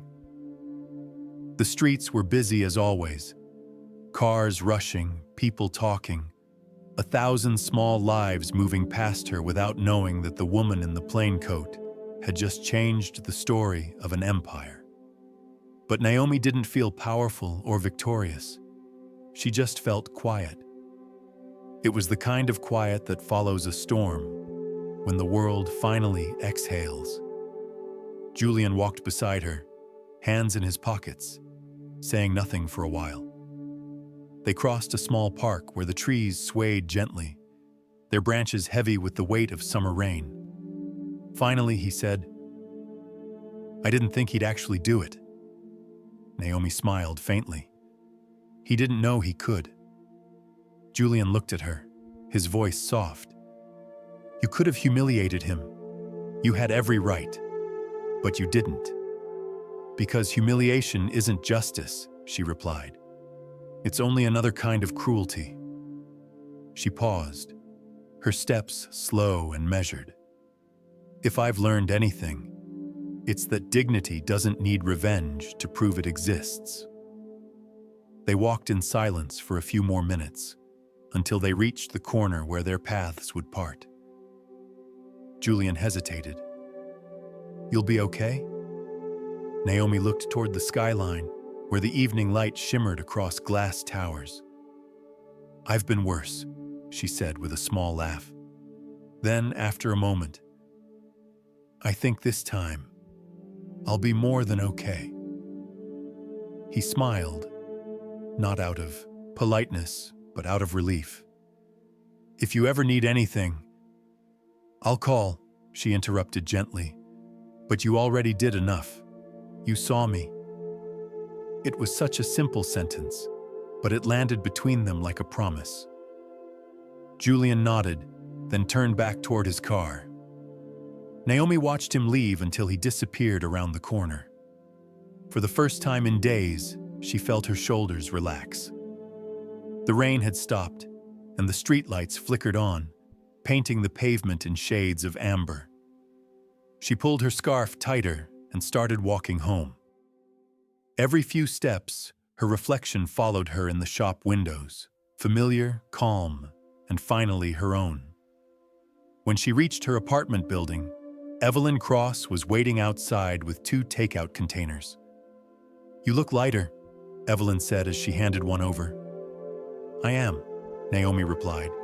He said the words. Evelyn smiled. "About time." They climbed the stairs together, the scent of warm food filling the narrow hallway. Inside, Naomi's small apartment felt different, though nothing had changed. The framed photo of her younger self still sat on the shelf. The same old lamp still glowed by the window. But the air was softer now, the way a theater feels after the final curtain. Evelyn settled into the chair across from her. "So what now? You going back to cleaning for the hotel?" Naomi stirred her noodles thoughtfully. "Maybe not. Julian mentioned something about helping me start a program, dance for kids who can't afford lessons." Evelyn's eyes brightened. "That's beautiful." "It's practical," Naomi said with a small laugh. "I don't want them to learn ballet the way I did, to think worth comes from applause. I want them to learn it because movement teaches you who you are." Evelyn nodded slowly. "You'll change more than you know." They ate quietly, the comfort of the moment resting gently between them. Outside, the city hummed with its endless rhythm, but here, time seemed to stretch, patient and kind. When Evelyn finally left, Naomi lingered by the window. Below, the streets glimmered like a moving river of light. She thought about everything that had happened: the laughter, the wager, the applause, the apology. And somewhere in that long chain of moments, she realized something simple. She wasn't angry anymore. She reached for her old ballet shoes, tucked carefully in a box under her bed. The satin was worn thin, the ribbons frayed. She slipped them into her hands and traced the lines of each crease. For years, they had represented failure, the end of something sacred. Tonight, they felt like an artifact of survival.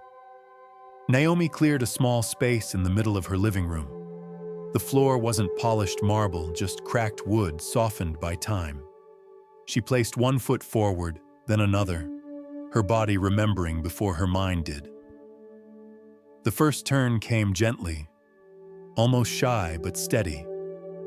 She didn't push for perfection. She just moved. The rhythm was slower now, shaped by years, by healing, by the understanding that art doesn't disappear when stages close. It simply finds new rooms to breathe in. Her small apartment became a rehearsal hall, her heartbeat the metronome. When she stopped, she laughed quietly, breathless but content. She sat down on the floor, leaning against the wall, and closed her eyes. For the first time since the accident, she didn't imagine the spotlight. She imagined daylight streaming through studio windows, falling on faces of children who would soon dance without fear of being unseen. The next morning, her phone rang again. It was Julian. "The paperwork's in motion," he said. "We're calling it the Naomi Rivers Center for the Arts, a space for free community classes." Naomi smiled into the receiver. "You could have chosen any name." He replied, "It's not mine to choose. You earned it."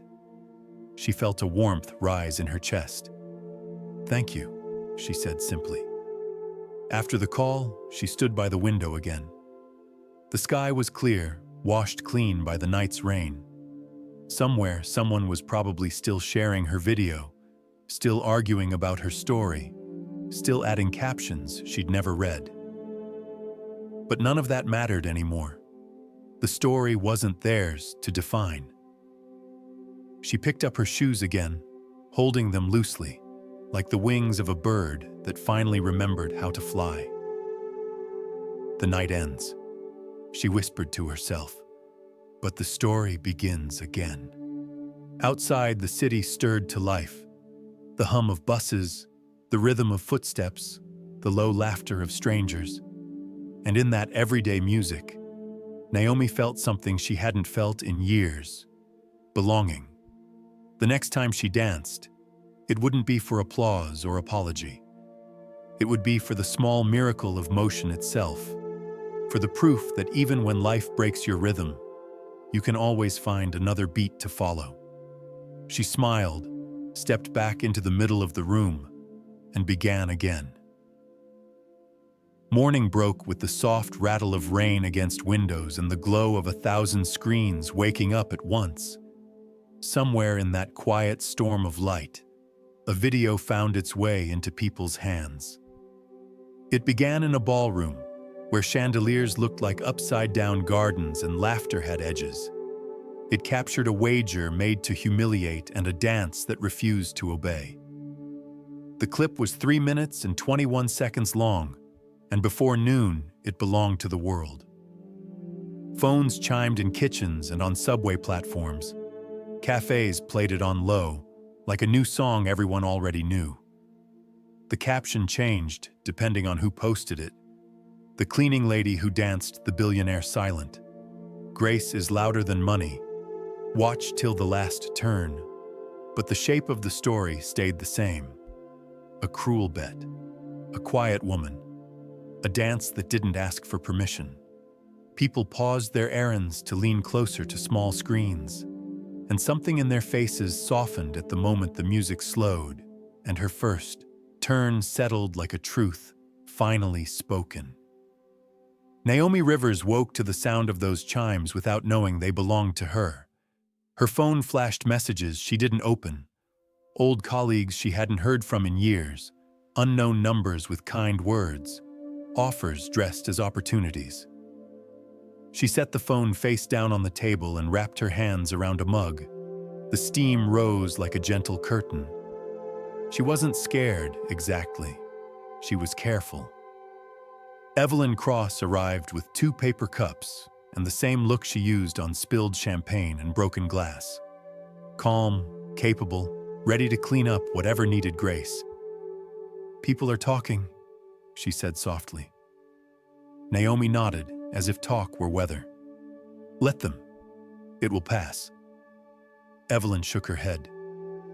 "Maybe not this time." Across town, Julian Vale sat in a studio chair under lights that were meant to flatter. He didn't feel flattered. He felt responsible. Reporters tried to tug him toward a headline, but he kept stepping back into the simple center of the story. "A person was treated like entertainment," he said, his voice steady. She answered with art. "We should ask ourselves why it took a performance for us to see her." He didn't explain away his family. He didn't defend what had happened. He let the truth stand without hurry. Malcolm Reed stayed out of the spotlight. He sent the original file to a local journalist who still believed in full context and quiet sentences. When she asked why he'd filmed it, he said, "Because courage deserves memory." She exhaled, and for once the city's rush didn't interrupt the line. By midday, the clip had grown arms and legs. It outran the city, crossed bridges and oceans. People stitched it into their own stories. Teachers paused classes to talk about dignity. A nurse watched between rounds and wrote, "This made me breathe." Even those who usually scrolled past found themselves replaying the moment where the dancer's hands lifted and the room forgot how to laugh. In the architecture of attention, this is how change can slip in. When a recorded act contradicts what power expects, it travels faster because it feels like balance being restored. The feeling is simple to name even when the theory is not. Justice is easier to share when it's beautiful. Naomi left her phone by the window and walked to the corner market for bread and fruit. The cashier glanced up and looked twice, eyes widening and then softening to a smile that wasn't nosy, just human. "Good morning," he said, as if grateful that the day included this small exchange. On the sidewalk, a child spun in a raincoat, imitating a turn he'd seen somewhere. He wobbled, found his footing, and laughed at the sky. She felt the world reaching for her, but she also felt her own center holding. Years had taught her that attention comes like the tide. It kisses your feet. It draws lines in the sand. It recedes. She did not owe it her name. She did not have to perform for it again. Still, the river of headlines kept running. Boards at museums and charities scheduled emergency calls. Words like optics and reputational risk threaded through mahogany rooms that had never once planned for humility. Richard Vale's calendar emptied before he could choose which meetings to cancel. Vivian Vale closed her laptop after seeing her face in a collage of socialites with captions they had not written. The world wasn't cruel to them. It was simply done listening. Back in Naomi's apartment, the late morning light warmed the worn wood. Evelyn scrolled carefully and read aloud only the sentences that sounded like kindness. "A woman in Detroit says you reminded her to start again." "A girl in Manila writes that she's joining a free class." "A retired teacher says he cried and didn't know why." Naomi listened as if the words were birds at the window, not hers to keep, still lovely to hear. When the messages turned into invitations, morning shows, talent programs, a luxury brand offering a collaboration, Evelyn paused and looked up. "Do you want any of this?" Naomi shook her head. "I want a room with mirrors and kids who don't need permission to belong." Julian finished one more interview and stepped out into air that hadn't been rehearsed. He texted Naomi the simplest sentence he could think to send. "You don't owe anyone a stage." A moment later, her reply appeared. "I know, but maybe a studio?" In the afternoon, the video settled into its second life, the one where people who hadn't watched it yet had to, because someone they trusted said so. A choir director in Atlanta wrote that she played it before rehearsal, and the altos sang lighter. A janitor at a courthouse propped his phone against a coffee can and watched during break, then went back to sweeping with his back a little straighter. A ballet student with taped toes paused at the moment Naomi landed and whispered, "Yes," to no one. Reporters knocked on doors Naomi didn't open. A producer left a cheerful voicemail that sounded like a promise and a trap. Malcolm called to ask if she wanted him to filter requests. "Only the ones that feel like service," she said. "If the story can lift someone, fine. If it wants to sell me, no." "Understood," he said. He liked the way her boundaries sounded like a fence in good repair. Not a wall, a shape. As evening pressed its cheek against the city, the clip found more eyes. But the frenzy had learned a softer tone. The comment that rose to the top wasn't a joke or a judgment. It was a line from someone with no profile picture at all. She didn't win a bet. She restored a scale. Beneath it, replies turned into a small conversation about apologies, about the way an act of grace can change a room's temperature, about how seeing someone clearly is a practice, not a performance. Naomi stood by the window with the lights off, the city bright enough to read by. She finally turned her phone over and allowed herself to watch the thing everyone else had seen. It felt strangely distant, like looking at a photograph of a person you love from another decade. She noticed the moment the conductor's hand trembled, the instant her foot met the marble, the hush before the turn. On the screen, the applause sounded like rain learned how to clap. She let the phone darken again and breathed in the small room that had carried her through quiet years. When her phone rang, she recognized the number. Julian's voice arrived like a calm after traffic. "You don't have to do any interviews," he said without preamble. "If you want, I'll keep talking until the noise slows down." She smiled. "Talk about what?" "About why it mattered," he said. "Not because you danced, but because we forgot to see." She thought of the child in the raincoat, of the cashier's kind eyes, of Evelyn reading only the soft words aloud. "All right," she said. "But when the noise ends, we build the room." "We will," he promised. "We'll build the room." Night gathered gently. Somewhere, a television kept playing the clip for people who had missed it by 5 minutes. Somewhere else, a dancer stretched, a janitor rested his broom, a girl laced her shoes tighter. Naomi closed her curtains and set her phone to silence. The world could keep watching. She would keep breathing. Attention is not air. Art is. Before bed, she wrote a single line on a slip of paper and tucked it beside her shoes.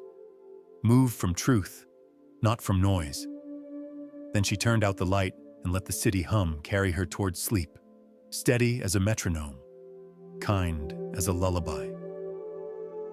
The week that followed felt like a trial with no judge and no recess. Every news anchor had a different headline, but the story beneath was always the same. The night a billionaire's arrogance met the quiet power of grace. It was replayed until even those who tried to ignore it began to absorb its rhythm. Humiliation, revelation, apology. The dance had become more than movement. It was now evidence. At the Vale estate, curtains stayed drawn. The phones rang less now, not because people stopped calling, but because the staff had learned not to answer. In the world of influence, silence is the sound of doors closing. Richard Vale watched his empire shrink, one contract at a time. Sponsors withdrew from his projects, foundations paused partnerships, and his name, once an invitation, began to sound like a liability. Vivian Vale felt the shift in smaller ways. Whispers when she entered a gallery, invitations quietly rescinded, charity boards replacing her name with someone less controversial. She told herself it would pass. The world loved a scandal for a week and forgot it by the next. But this was different. This wasn't gossip. This was consequence. In the mansion's sitting room, Richard sat with his lawyer and publicist. The table between them, was covered with reports, not the glossy kind that once celebrated success, but printed emails filled with polite cancellations. "It's reputation management," the lawyer said, his tone practiced, his eyes tired. "We release a statement expressing regret, announce a donation to the arts, and within a few weeks, the narrative shifts." Richard tapped his pen against the table. "You mean we buy our way out?" "That's one way to phrase it," the man replied dryly. Vivian spoke without looking up from her phone. "A large gift to a minority arts foundation might soften the story. People want gestures. We can give them that." Julian, who had been standing near the window, turned. "No, Mother. They don't want gestures. They want sincerity." Richard shot him a sharp look. "And what would you know about that? You've never had to hold a company together." Julian's tone stayed calm, but firm. "You've spent your life holding things together that were never meant to last. Reputation, influence, image. Maybe it's time to hold something real." The lawyer shifted uncomfortably, sensing this was not a conversation he belonged in. He gathered his papers and excused himself. When the door closed, the room grew heavier. Vivian sighed. "Your father doesn't need a lecture, Julian." Julian met her gaze evenly. "No, he needs humility." Richard stood abruptly, anger rising to cover the fear he hadn't yet named. "Enough. I made a mistake. I apologized, and I'm paying for it. What more do you want?" Julian didn't raise his voice. "You're not paying for what you did, Father. You're paying for never believing you could be wrong." The words landed like a quiet strike. Richard turned away, his reflection fractured in the glass wall behind him. For the first time, he saw himself as others did, a man who mistook power for virtue, applause for respect. Meanwhile, outside the walls of his estate, the world moved on, not past him, but without him. Naomi Rivers' name was now spoken with reverence. Invitations came from every corner of the arts world. Talk shows, magazines, ballet companies offering her honorary positions. She read each one carefully, then set them aside. For her, the applause was not a ladder to climb, but a reminder of how easily people forget what they learn.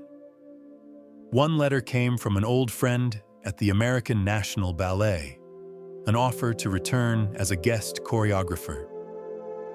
"We'd love to have you back," it read. "Your story could inspire our next generation." Naomi folded it neatly and placed it in a drawer. The paper felt heavy, not from the ink, but from the memory it carried. When Evelyn stopped by that afternoon, Naomi handed her the pile of unopened envelopes. "You should see these," Evelyn said, eyes widening. "You could go anywhere. Paris, London, Tokyo. They all want you." Naomi smiled gently. "They don't want me. They want the version of me that fits their story." Evelyn tilted her head. "And what's your story then?" Naomi looked around her small apartment, the light through the window, the wooden floor worn from her quiet rehearsals. "Right now it's peace, and maybe later, purpose." The next day, she received a message from a talk show producer. "The world needs your voice. Millions want to hear your story." Naomi typed slowly, then deleted, then rewrote her answer. "I've already told it. I just danced it instead of saying it." At the Vale Mansion, Richard's losses deepened. 2 major contracts fell through in the same day. His lawyer's voice on the phone was all business. "They don't want association, Richard. It's not personal. It's optics." He hung up before the man could finish. For the first time in his life, he didn't reach for a plan. He simply sat there, staring at the framed photograph of a younger version of himself standing beside Vivian at an award gala. He wondered when admiration had become his favorite drug, when he had stopped earning it and started demanding it. Vivian entered quietly. "The foundation called," she said. "They're removing me from the board. They said it was temporary." Richard didn't look up. Nothing's temporary when people stop believing in you. She hesitated before saying, "Maybe we should leave for a while. Somewhere quiet." He shook his head. "Running doesn't change who you are. It just changes where you hide." Upstairs, Julian packed a small overnight bag. He'd decided to leave the mansion for good this time, not out of anger, but necessity. When he passed his father's office, he paused in the doorway. "You taught me that legacy was everything," he said quietly. "But legacy isn't what people remember about your success. It's what they remember about your humanity." Richard didn't answer. He didn't need to. The truth had already filled the room. Across town, Naomi opened her window to let in the evening air. The city lights glittered like quiet applause she didn't need to earn. She had turned down every offer that asked for her image, but she kept one meeting on her calendar with Julian. He had texted earlier, "Let's talk about something that lasts, something that belongs to everyone." Naomi replied with 3 words, "I'm listening, Julian." The rain started again, gentle and familiar. It sounded like rhythm, like the faint echo of a waltz remembered but not mourned. Far from the marble halls of privilege, the world continued to whisper her name, not as a headline, but as a lesson. And in one quiet apartment above the street, Naomi Rivers let that whisper settle into silence, where true change begins. Evening had fallen gently over the city, folding light into the tall glass buildings until only the reflections of street lamps remained. Naomi Rivers sat by her window with the lights off, her apartment lit only by the soft glow from the street below. The hum of distant traffic mixed with the faint sound of rain, not heavy this time. Just a thin, steady drizzle that washed the edges off the day. Her phone vibrated once. A message. "Julian Vale. Can I stop by for a few minutes?" She hesitated for a moment, watching a drop of rain slide down the glass. Then she typed back simply, "Yes." When the knock came, it was quiet, almost uncertain. Naomi opened the door and found Julian standing there, holding 2 cups of coffee. He looked different, not in the way people change clothes, but in the way they change convictions. His eyes were softer, his posture no longer burdened by pride.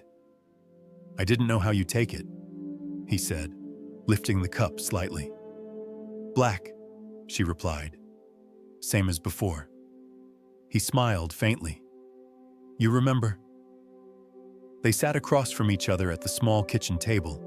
For a moment neither spoke, the sound of the rain filling the silence.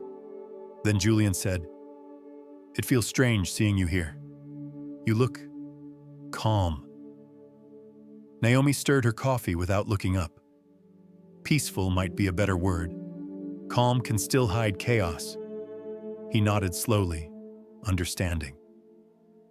"The video reached 90 million views this morning," he said softly. "People are still talking. Some want interviews, others want to turn it into a documentary." Naomi sighed, the kind of sigh that carried both weariness and acceptance. The world loves a story it can consume, but stories are meant to breathe, not be sold. Julian leaned forward. "You deserve the recognition, though. What you did, what you showed." "What I showed," she interrupted gently, "wasn't me. It was what dignity looks like when you stop asking for permission to have it." He fell silent, absorbing her words. For a while, the only sound was rain tapping the windows and the quiet ticking of the kitchen clock. Finally, he said, "I didn't just come to talk about the video." She looked up, curious. "Then what?" He took a breath, steadying his voice.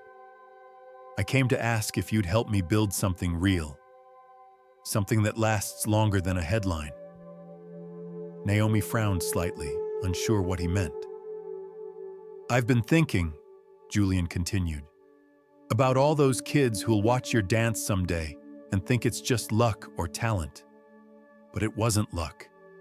It was discipline, faith, and years of pain. They need a place to learn that truth, not through wealth, but through access. A space where art isn't a privilege, where every child can dance without needing permission to belong." Her gaze softened. "A center?" He nodded. "Yes, a community arts center. Classes for kids who can't afford them, scholarships for those who show passion. Dance, music, maybe even theater. You'd run it your way. I'll help fund it through my own trust, not my father's money. It should be clean, honest." Naomi sat back in her chair, letting the idea sink in. "You really think people would come?" "I think they already have," he said, smiling. "You just haven't opened the doors yet." She laughed quietly. "You sound like one of those motivational speakers," he grinned. "Only when the cause is worth it."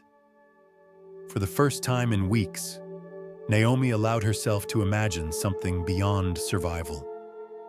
She pictured a wide room with sunlight spilling across polished floors, laughter echoing through high ceilings, mirrors reflecting joy instead of judgment.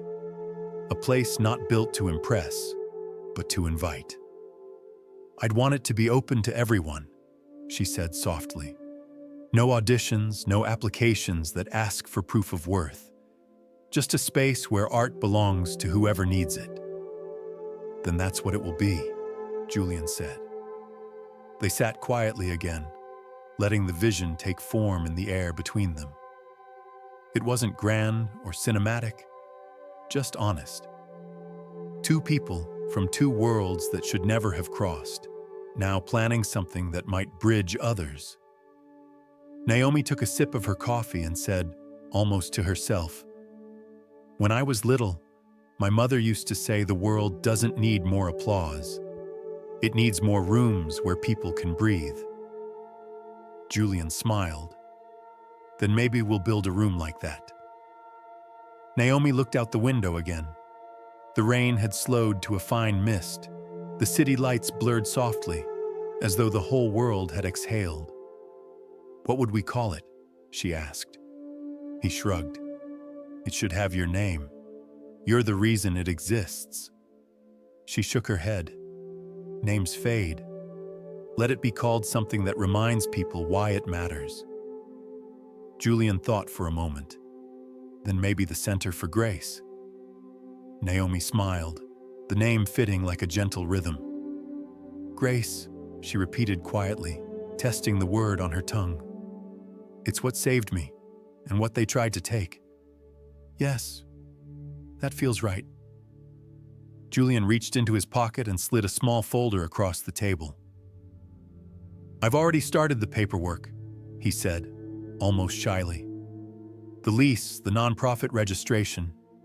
It's all there.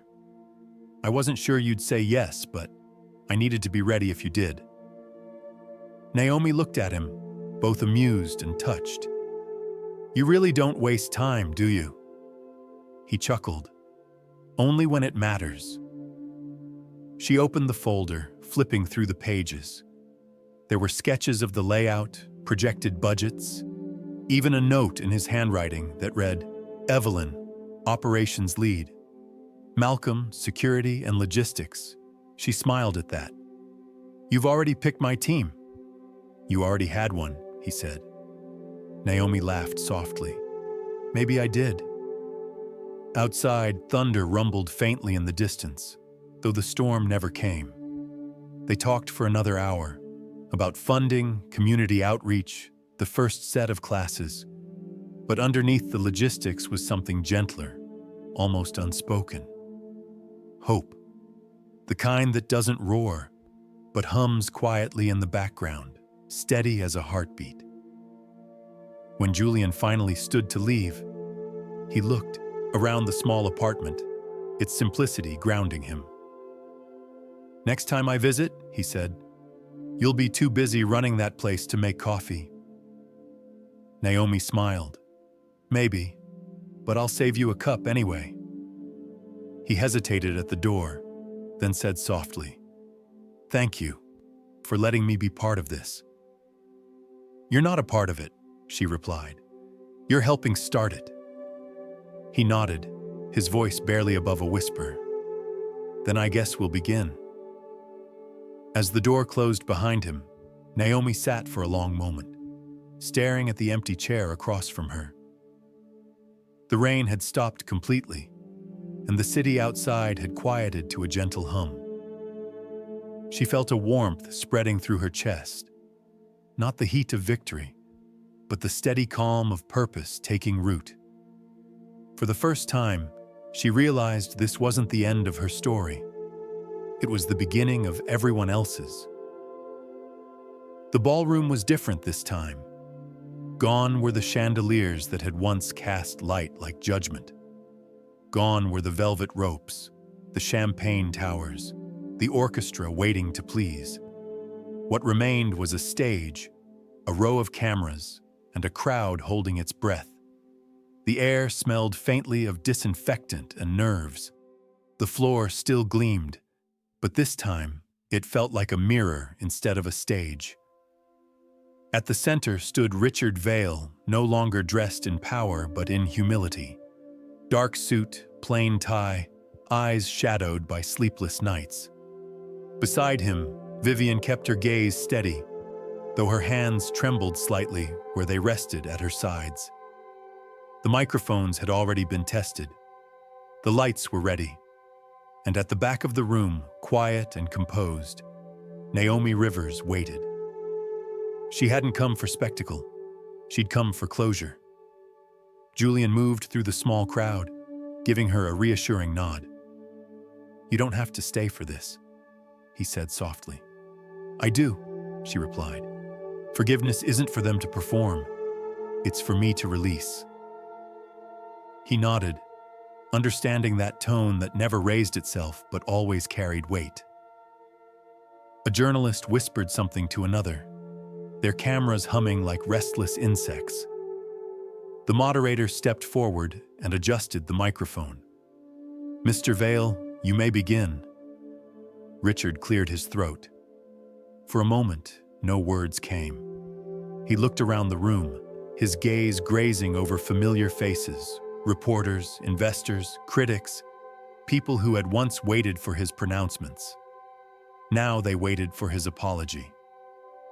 He began slowly, his voice thinner than the one that used to command boardrooms. "A few weeks ago, I did something that revealed the worst part of who I had become." He paused, as if the sentence itself hurt to say. "At a private event, I used another person's dignity as entertainment. I mocked what I didn't understand, and I forgot that wealth means nothing without decency." A murmur rippled through the room. The cameras clicked once, twice, then settled into quiet again. "I can't take back what I said," Richard continued, "but I can acknowledge it. I can say to the person I wronged, and to everyone who saw that cruelty unfold, that I was wrong." His voice wavered slightly. "I am sorry." He turned his head toward the back, where Naomi stood. For a heartbeat, the world seemed to tilt. Naomi stepped forward, not with anger or triumph, but with calm so complete it silenced even the cameras. She stopped a few feet away from him, her shoes making no sound on the polished floor. Her eyes met his. "I accept your apology," she said softly, "but not because it erases what happened. Forgiveness isn't forgetting. It's freeing yourself from what hurt you." The words settled like gentle rain after a long drought. Richard's shoulders dropped, and for the first time in his life, he looked not powerful, not rich, but human. Naomi continued, turning slightly toward the audience. Dignity isn't a prize. It isn't given or taken. It simply exists. Every person carries it, no matter what room they walk into. I hope we all remember that the next time we find ourselves laughing at someone who can't laugh back. The silence that followed wasn't empty. It was full of reflection, of shame, of awe. A woman in the front row wiped her eyes discreetly. Even some of the reporters lowered their cameras for a moment, unwilling to break the spell. Vivian Vale stepped forward, her voice barely audible. "Thank you," she said, "for giving us a chance to do better." Naomi inclined her head politely. "Doing better is a choice," she said. "It starts when we stop pretending we're above each other." Julian moved to her side then, not as protection, but as quiet support. "She's right," he said softly, more to his parents than to the room. "This isn't about reputation, it's about repair." Richard nodded slowly, and though he said nothing more, the way he bowed his head felt like the truest thing he had done in years. The moderator stepped back to close the session, but before he could speak, someone from the crowd began to clap. It was hesitant at first, then stronger, then steady.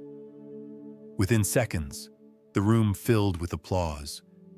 Not the frantic kind that follows celebrity, but the reverent kind that greets a truth finally spoken aloud. Naomi turned slightly, letting the sound wash over her without claiming it. She knew applause was just air moving through hands. It didn't change what had happened, but it could mark where healing began. When the noise softened, she stepped back toward the edge of the room. Julian followed. "You did what few could," he said quietly. "I just said what needed saying," she replied. "Sometimes that's enough." Outside, the day had turned bright. Reporters gathered near the steps, calling out questions that Naomi didn't answer. Instead, she paused at the top of the stairs and looked up at the sky, a pale blue, clear and merciful. A child standing with his mother pointed at her and whispered, "That's her mom, the lady who danced." The mother smiled and squeezed his shoulder. "Yes," she said softly, "that's her." Naomi smiled too, but not because she liked the recognition. It was because, for the first time, she could see that what had once been humiliation had turned into a lesson. And not just for the powerful, but for everyone. Julian joined her at the top of the stairs. "You're free now," he said quietly.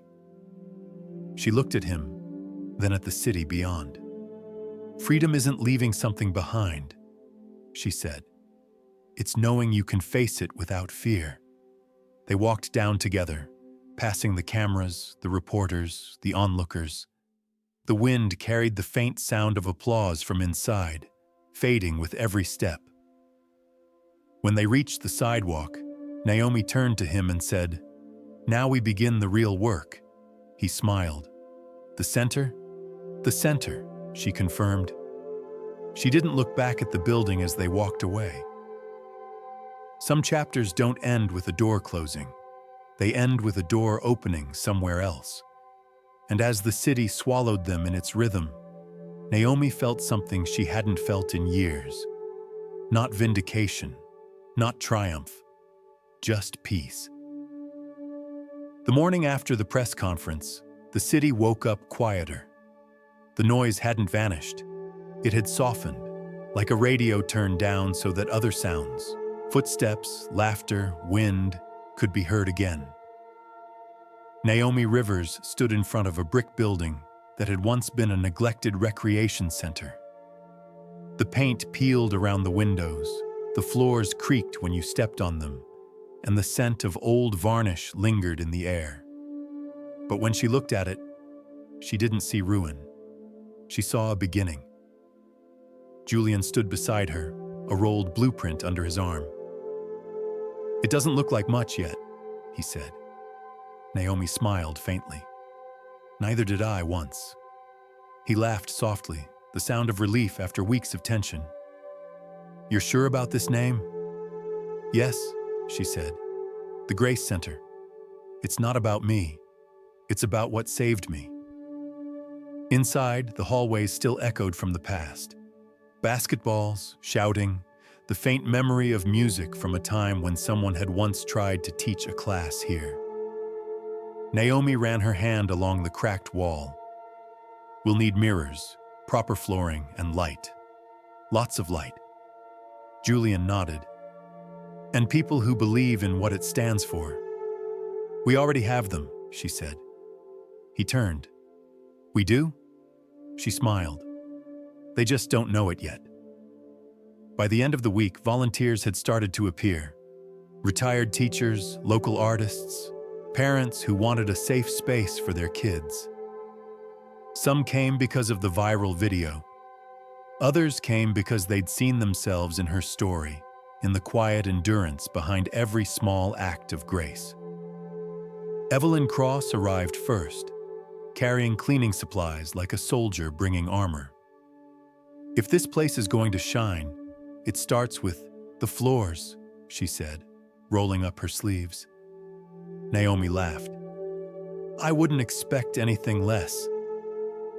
When Malcolm Reed showed up, he wasn't wearing his security badge anymore.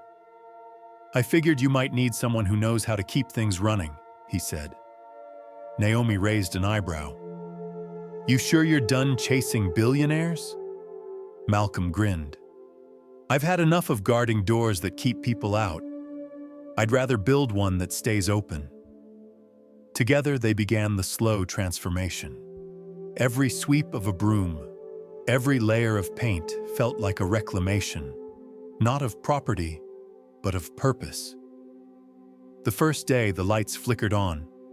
The room still looked bare, but Naomi could already see it filled with movement. "Even floors need grace," Evelyn said, mopping the last stretch. Naomi smiled. "Then they'll have it." Within a month, flyers went up across the city. Free dance workshops for children. All are welcome.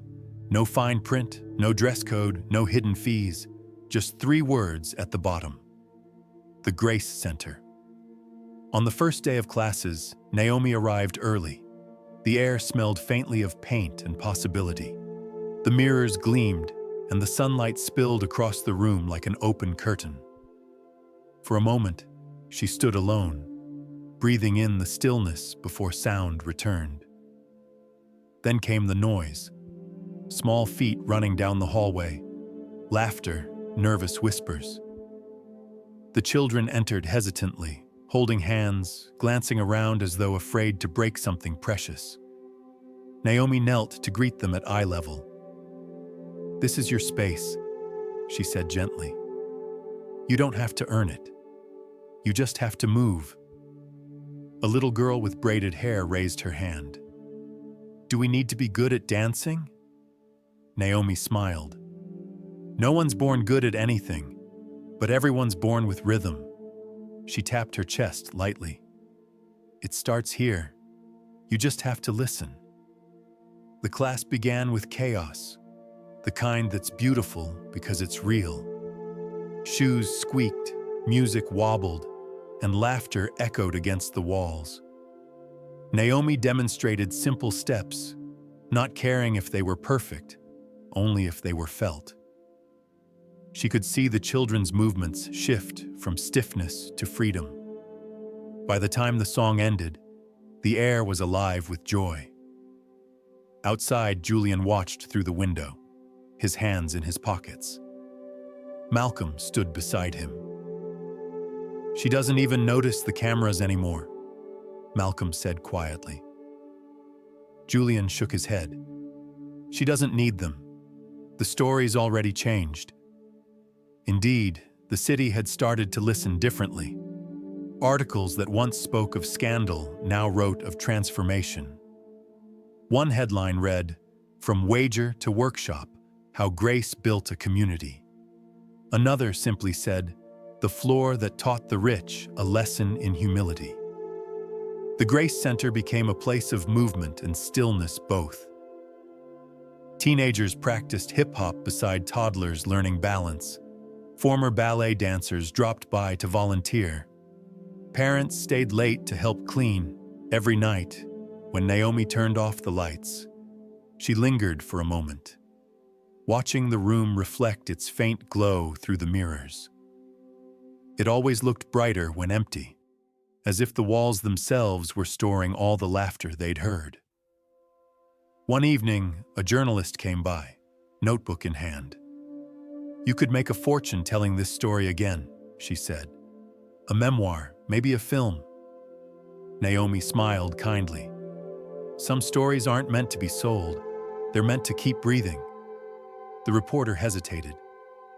"So you're not angry at what happened?" Naomi paused. "Anger is like dancing in circles. You move a lot, but you never go anywhere. This," she said, gesturing to the center, "this is forward." When the reporter left, Naomi stood alone for a while. She thought about the girl who once stood in a ballroom being laughed at, about how her silence that night had spoken louder than any words. She hadn't known then that it would echo so far. Outside, the city hummed its evening rhythm. Trains, footsteps, the low buzz of conversation. Somewhere in that rhythm, her story had become less about her and more about what it meant to be human. Julian arrived just as she was locking up. "You should see this," he said, showing her his phone. The city council had just approved a grant for arts accessibility, inspired by her center. Naomi smiled, the kind of smile that starts in the eyes. "A city that listens," she said quietly. "Imagine that." He laughed. "You helped it remember how."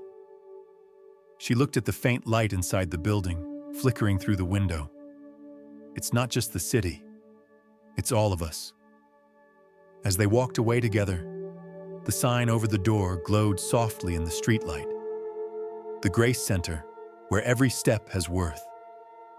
And somewhere, far from luxury, far from shame, a community began to dance. Morning sunlight streamed through the high windows of the Grace Center, warm and weightless, spilling across the polished floorboards like liquid gold. Dust motes drifted through the air, slow as thought. Naomi Rivers stood in the center of the room, holding her breath for a moment, watching how the light touched everything it could reach. It reminded her of music before it begins, still but full of promise. Behind her, small voices filled the air. The children had arrived early again. Their shoes squeaked, their laughter bounced off the mirrors. A radio hummed faintly in the corner, playing an old jazz tune that didn't quite fit the mood, but somehow worked. Naomi smiled as she turned toward them. "All right," she said, clapping her hands once. "Let's make some noise before we make it graceful." The class erupted in giggles. They stomped their feet, spun too quickly, bumped into one another. Naomi didn't correct them. She let them laugh, let them move until their joy began to find rhythm on its own. When they finally slowed, she said softly, "Now feel the floor. It holds you even when you wobble. It forgives your mistakes if you keep trying." A little boy raised his hand. "Did the floor forgive you too, Miss Naomi?" She smiled. "Eventually." The laughter returned, lighter this time, and the music began again. Naomi demonstrated a turn, slow, deliberate, careful. Her body remembered the steps before her mind did. The muscles along her hip ached faintly, a whisper of old pain reminding her how far she'd come. She looked around at the children copying her, some wobbling, some steady. "Don't rush," she told them. "Speed doesn't make it beautiful. Balance does." One of the older girls tried again, spinning with a little more confidence. Her reflection in the mirror tilted, caught itself, and steadied. Naomi nodded with quiet pride. Watching them, she thought about her own recovery, how after her accident, physical therapy had been less about strength and more about rediscovering what her body already knew. Dancers call it proprioception, the body's memory of movement. It's the reason a ballerina can close her eyes and still know where her limbs belong in space. Naomi had once lost that sense completely, her body no longer trusting itself to stay upright. Years later, she had rebuilt it piece by piece, one small, trembling motion at a time. Now, as she moved among her students, adjusting a shoulder here, a wrist there, she realized she was doing for them what her mentors had done for her, teaching them to trust the invisible balance between fear and freedom. At the back of the room, Malcolm Reed leaned against the doorway, arms crossed, watching with a smile that didn't need words. Beside him, Evelyn Cross was sweeping near the mirrors, humming under her breath. She glanced up at him. "You see that?" she said softly. "They don't even notice her limp anymore." Malcolm nodded. "That's because she doesn't dance from pain now. She dances from peace." Julian arrived halfway through the session, carrying a box of new dance shoes donated by a local store. He stopped at the door, quiet, not wanting to interrupt. Naomi caught his reflection in the mirror and smiled. "You're just in time," she said. "We're learning to fly." The children laughed at the idea, spreading their arms wide. Naomi guided them into a small leap, the kind that feels like weightlessness if you believe in it enough. For a heartbeat, the room was full of motion, arms, laughter, and the sound of soft shoes landing. When the class ended, Naomi gathered the children in a circle. "What did we learn today?" she asked. A boy shouted, "That falling isn't failing." A girl added, "That dancing makes you taller." Naomi smiled. "That's right. Dancing teaches you to take up space, not because someone gives it to you, but because it's already yours." The children clapped, and she dismissed them with hugs and high fives. As they ran out into the hallway, their voices faded into the hum of the city beyond. Julian walked in, setting the box of shoes on the floor. "Looks like you're running out of room," he said, glancing around at the packed studio. "That's the best problem to have," she replied. He handed her a small envelope. "A donation from a local arts council. They said your center reminded them why they started in the first place." Naomi opened it and smiled at the modest check inside. "It's not about the amount," she said. "It's about the belief." Julian nodded. "You've turned this place into something sacred." Naomi laughed softly. "It's just a room with music." He shook his head. "No, it's what happens inside it." They stood in silence for a moment, listening to the echoes of children's footsteps. Then Julian said, "You know, my mother asked about the center again. She hasn't said much since the apology, but I think she's proud of what you've done." Naomi looked thoughtful. Maybe she's healing too. Sometimes the hardest part of forgiveness is forgiving yourself. Julian watched her, realizing she wasn't just talking about Vivian. She was talking about herself too. Later that evening, after everyone had left, Naomi stayed behind to clean the studio. She turned off the main lights, leaving only a single lamp glowing by the mirror. The room felt alive even in stillness. She walked to the center and stood there for a long time, barefoot, feeling the cool floor under her feet. She began to move. Not a routine, not a performance, just quiet motion guided by breath. Her arms traced the memory of a waltz. Her feet drew small arcs across the floor. The aches in her body didn't vanish, but they didn't matter. She was no longer fighting them. They had become part of the music.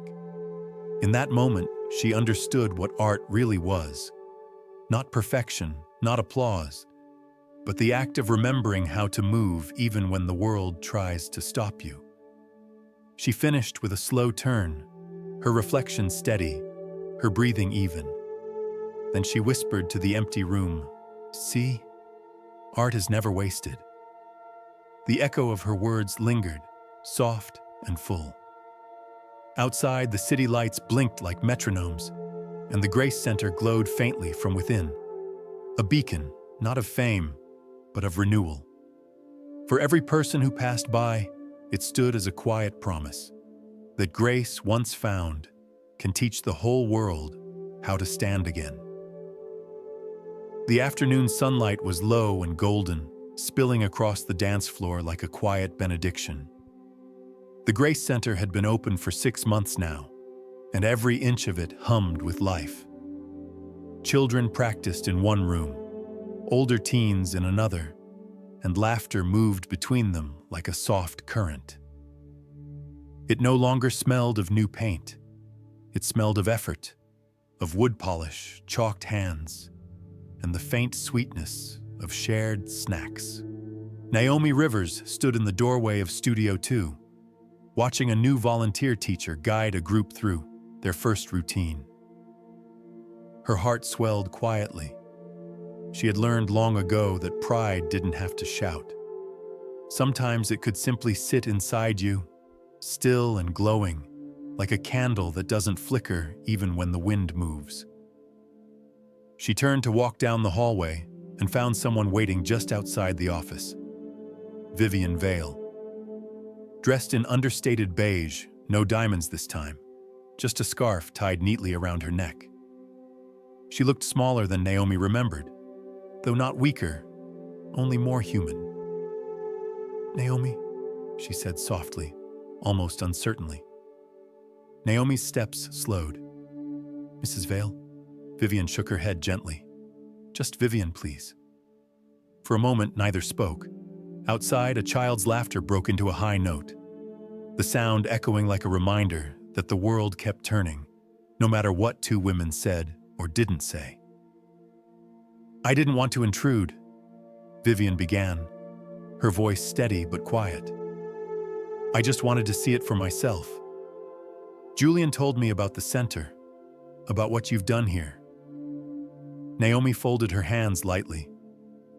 "It's nothing extravagant, just a place for people to remember their own rhythm." Vivian nodded. "That's exactly why it's extraordinary." She looked around at the walls, where photos of students already filled the space. Smiling faces caught mid-motion, laughter blurred into color. Her eyes softened. "You've built something healing out of something that began in humiliation. That's grace, in its truest sense." Naomi didn't answer right away. She had learned that silence could carry more truth than words. "Why are you here, Vivian?" she asked at last. Vivian hesitated, then reached into her purse and drew out a sealed envelope. "I wanted to make a donation," she said. "Not in my name, in my daughter's." Naomi blinked. "I didn't know you had a daughter?" Vivian smiled faintly, but her eyes glistened. "We lost her when she was 7. She loved music, though she never had the chance to learn. I used to promise her that one day I'd give her a piano. Instead, I gave myself a life too full of everything else." She looked down, her voice trembling slightly. "I can't change that now, but maybe I can help another child have what she didn't." Naomi took the envelope carefully, but didn't open it. "Thank you," she said quietly. "Not for the money, but for remembering her with kindness." Vivian exhaled, as if she'd been holding that breath for years.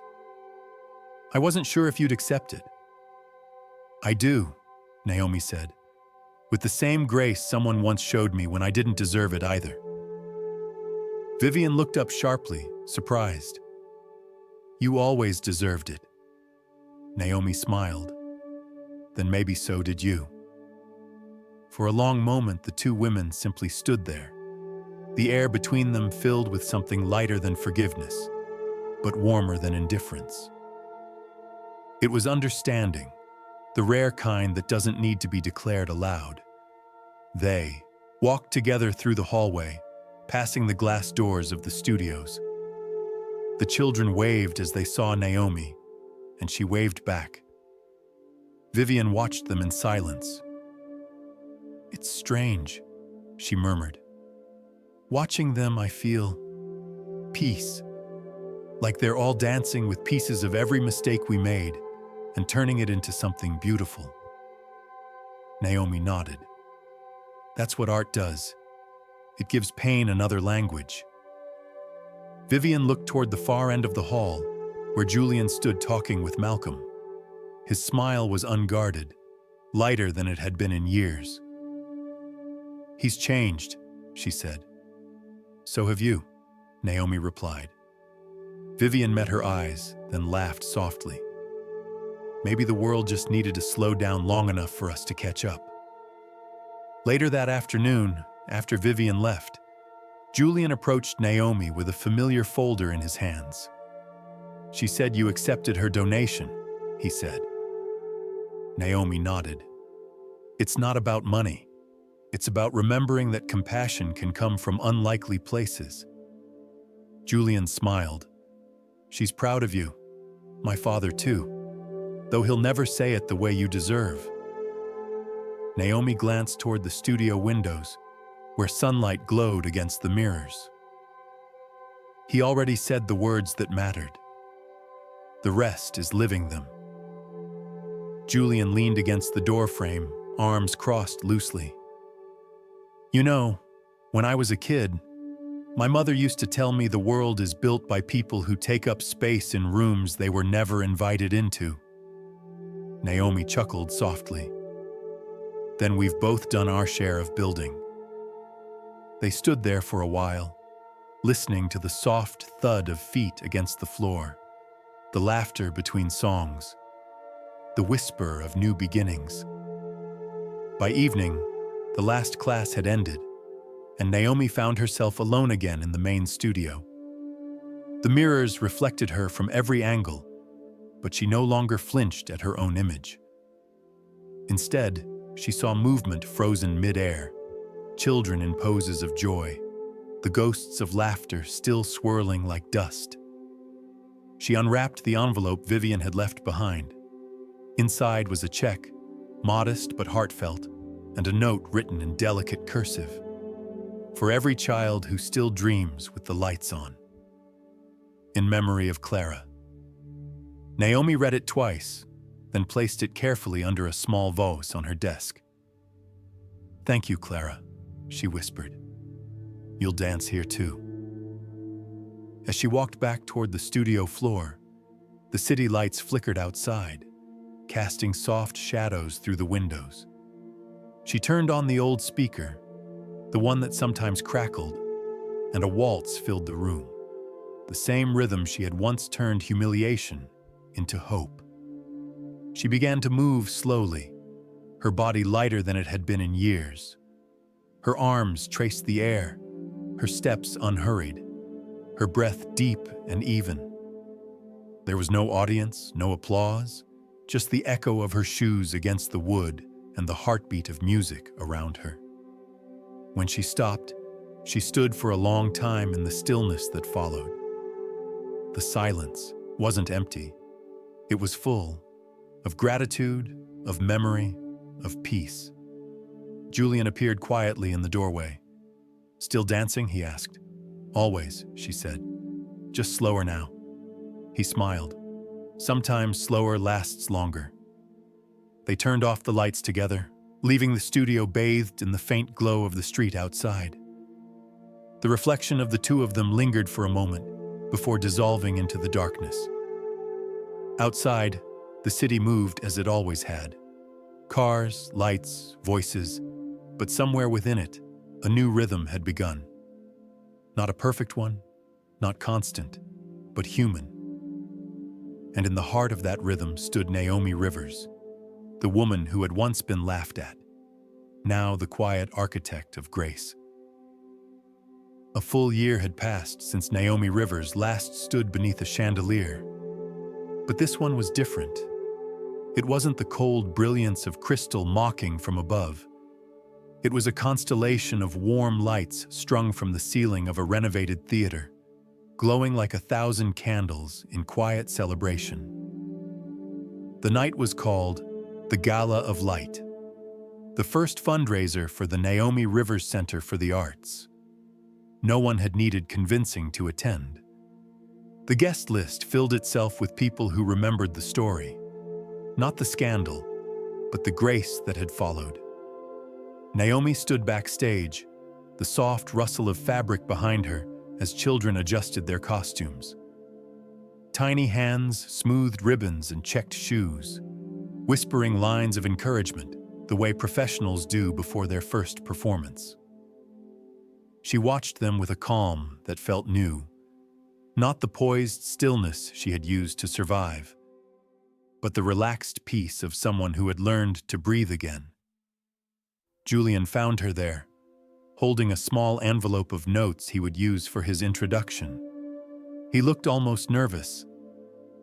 "You sure you don't want to go over your speech one more time?" he asked. Naomi smiled. "If I start planning words, I'll forget to feel them."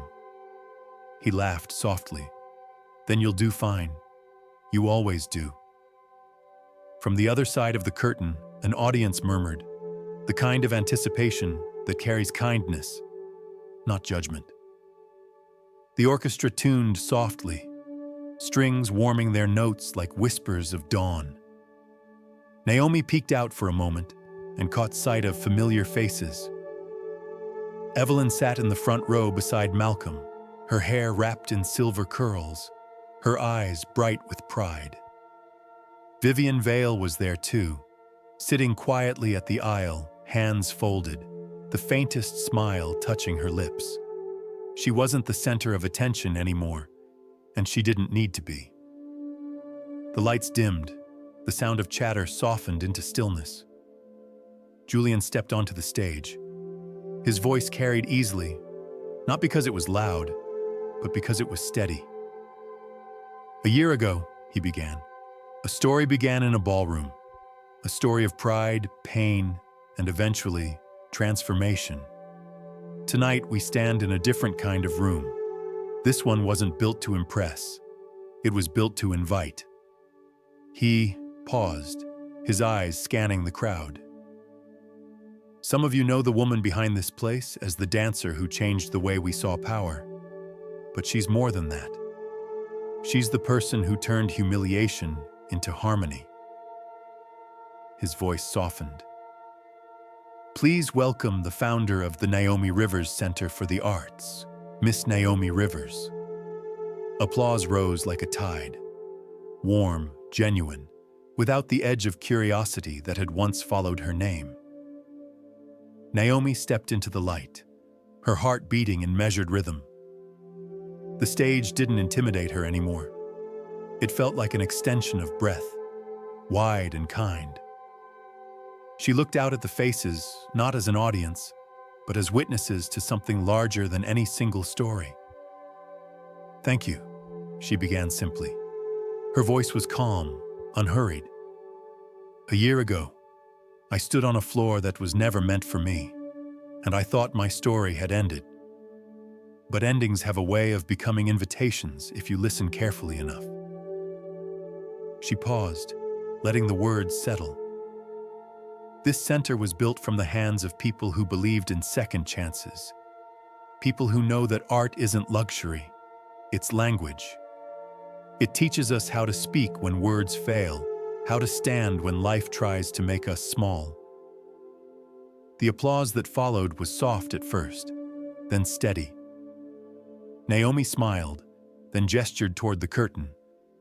Tonight, the children of this center will share something they created themselves, a dance called the Waltz of Grace. It's not about perfection. It's about remembering what we all carry inside us, the right to move, to belong, to shine.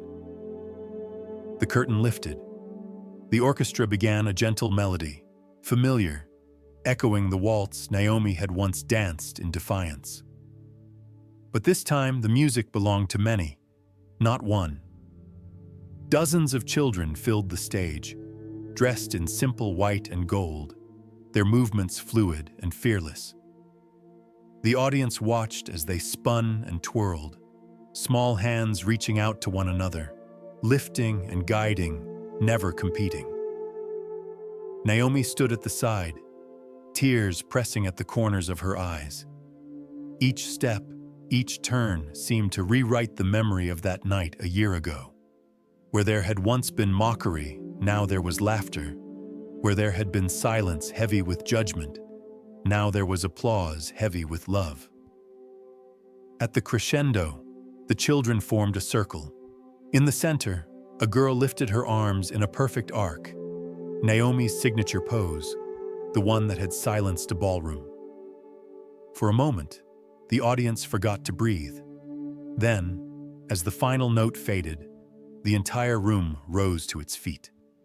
The ovation was thunderous, but not for fame, for fulfillment. Naomi pressed her hand to her heart and whispered, "You see, we did it." Julian stepped back to the microphone, his voice catching slightly. "Ladies and gentlemen," he said, "this is what grace looks like when it learns how to multiply." The audience clapped again, some wiping away tears, others simply smiling through them. Even Richard Vale, seated a few, rose back, stood to applaud. His expression carried both pride and humility, the rare mixture that only time can teach. After the performance, Naomi walked backstage. The children crowded around her, glowing with energy and joy. One boy tugged at her sleeve and said, "Did we do it right, Miss Naomi?" She knelt beside him. "You did it perfectly, not because it was flawless, but because it was honest." The girl who had danced in the center asked shyly, "Was that your dance, the one that made you famous?" Naomi smiled. "No, sweetheart. That was yours. I just lent you the rhythm." Laughter followed, bright and pure, the kind of laughter that rewrites stories. Later, when most guests had gone and the lights were dimmed again, Naomi stood alone on the stage. The scent of flowers filled the air, the bouquets left near the piano by guests who wanted to say thank you without words. She walked to the middle of the stage where a faint ring of light still lingered, and closed her eyes. A year ago, she had stood in a room like this, trembling under the weight of mockery. Tonight she stood in the same kind of light, but it felt weightless, like grace had come full circle and decided to stay. Julian approached quietly, his shoes soft against the floor. "You did it again," he said. She smiled. "No," she replied. "They did." He nodded, glancing at the flowers, the lights, the faint echoes of applause still hanging in the air. "Then I guess harmony really does sound better than pride." Naomi turned toward him. "It always did. We just forgot to listen." They stood there for a while, the soft hum of the city outside blending with the distant echo of the orchestra's last note. The world had already begun to move on to other headlines, other stories. But in this room, time had learned how to slow down. The chandeliers above shimmered, gentle and alive, as if bowing in approval. And for the first time, Naomi realized she no longer feared their light. A week after the gala, the city was still humming with warmth from that night. Photos of the children dancing had made their way across newspapers and timelines, not as spectacle this time, but as something gentler, hopeful, almost sacred. One picture stood out among them: Naomi Rivers standing at the edge of the stage, hand over her heart, surrounded by light. The caption read simply, "Grace remembered." Inside the Grace Center's modest office, sunlight pooled across Naomi's desk. She was sorting through thank you letters from parents and donors when Evelyn poked her head in. "You've got a visitor," she said with a smile. "And before you ask, no, it's not a reporter from those glossy magazines. This one feels quieter." Naomi looked up. Quieter sounds nice. A moment later, Lydia Grant entered. She was a journalist, known less for headlines and more for stories that lingered in people's hearts long after they finished reading. Her voice was calm, her demeanor respectful. "Miss Rivers," she said warmly, extending her hand. "Thank you for seeing me." "Please," Naomi said, gesturing to a chair. "Sit." "And it's Naomi." Lydia smiled, setting her recorder on the table but not turning it on yet. "I promise this isn't another media storm. I just want to talk. The piece I'm writing isn't about the dance or the scandal. It's about what came after." "That's the better story anyway," Naomi said quietly. After a moment, Lydia clicked the recorder. "So Naomi," she began softly, "the world remembers you as the woman who silenced a billionaire with a waltz. But I'd like to start with a simpler question. How did it feel to win?" Naomi tilted her head, thoughtful. "It wasn't about winning," she said. "I didn't walk into that ballroom to prove anything. I walked in because I was tired of shrinking to fit other people's comfort. When I danced that night, I wasn't fighting them. I was remembering myself. So if that's winning, then maybe it's because I remembered I was never less than anyone." Lydia's pen paused over her notebook. "That's beautiful," she said softly. "And now, what do you feel when you look back?" Naomi leaned back, her gaze unfocused for a moment. "Gratitude," she said. "Not for the humiliation, but for what it revealed. Sometimes life strips you bare just to remind you how strong your spirit really is. I thought I lost everything that made me who I was. But it turns out, grace doesn't vanish. It just waits until you're ready to use it again." Lydia nodded slowly. "And what does grace mean to you now?" Naomi smiled faintly. "It means keeping your dignity when no one else will hand it back to you. It means forgiving without forgetting, helping without announcing, standing without shouting. It's strength that doesn't need applause." There was a pause, the kind of silence that felt full rather than empty. Lydia turned off the recorder for a moment. "You know," she said, "most people would have used this fame to get something more. Endorsements, recognition, wealth. But you built this center instead. Why?" Naomi looked around the office, her eyes softening at the sound of children laughing in the hall. "Because I wanted to turn that moment into a place, not a headline. Fame fades faster than music, but purpose stays. I wanted the children who walk through those doors to know that their worth isn't defined by who notices them." Lydia smiled, closing her notebook. "You sound like someone who's made peace with the past." "I have," Naomi said, "because I learned something simple. You can't rewrite the beginning of your story, but you can decide how it ends." The two women sat in comfortable quiet for a while. The late afternoon light shifted, turning the room golden. Lydia finally spoke again. "Would you mind if I filmed a short segment? Not a performance, just your day here?" Naomi nodded.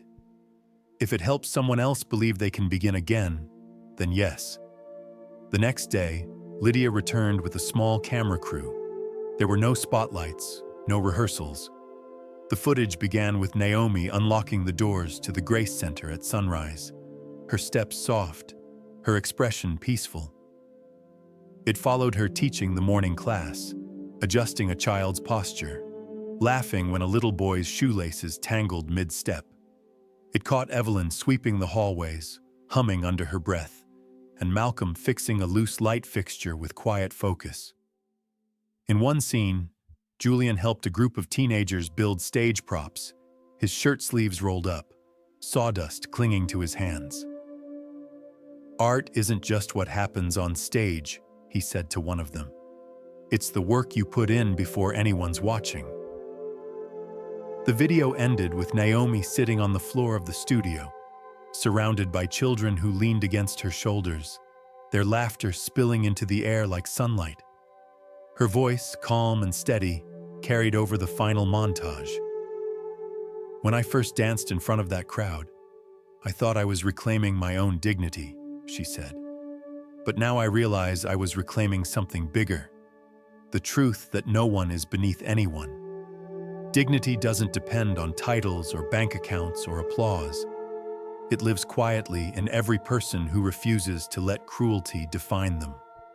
The film aired a week later on Lydia's Sunday program, Stories of the Heart. It wasn't flashy. It didn't trend on every platform. But it reached the people who needed it. The quiet ones, the tired ones, the ones still waiting to remember their own grace. Letters and messages began arriving again, not from donors or celebrities, but from janitors, teachers, single parents, and students. Each one carried a piece of gratitude. Each one whispered, "Thank you for showing us we matter too." Naomi read them all slowly, her heart full. One, from a young girl in another city, said, "I want to dance like you someday. Not to be famous, but to be free." Naomi folded that one carefully and pinned it to the wall above her desk.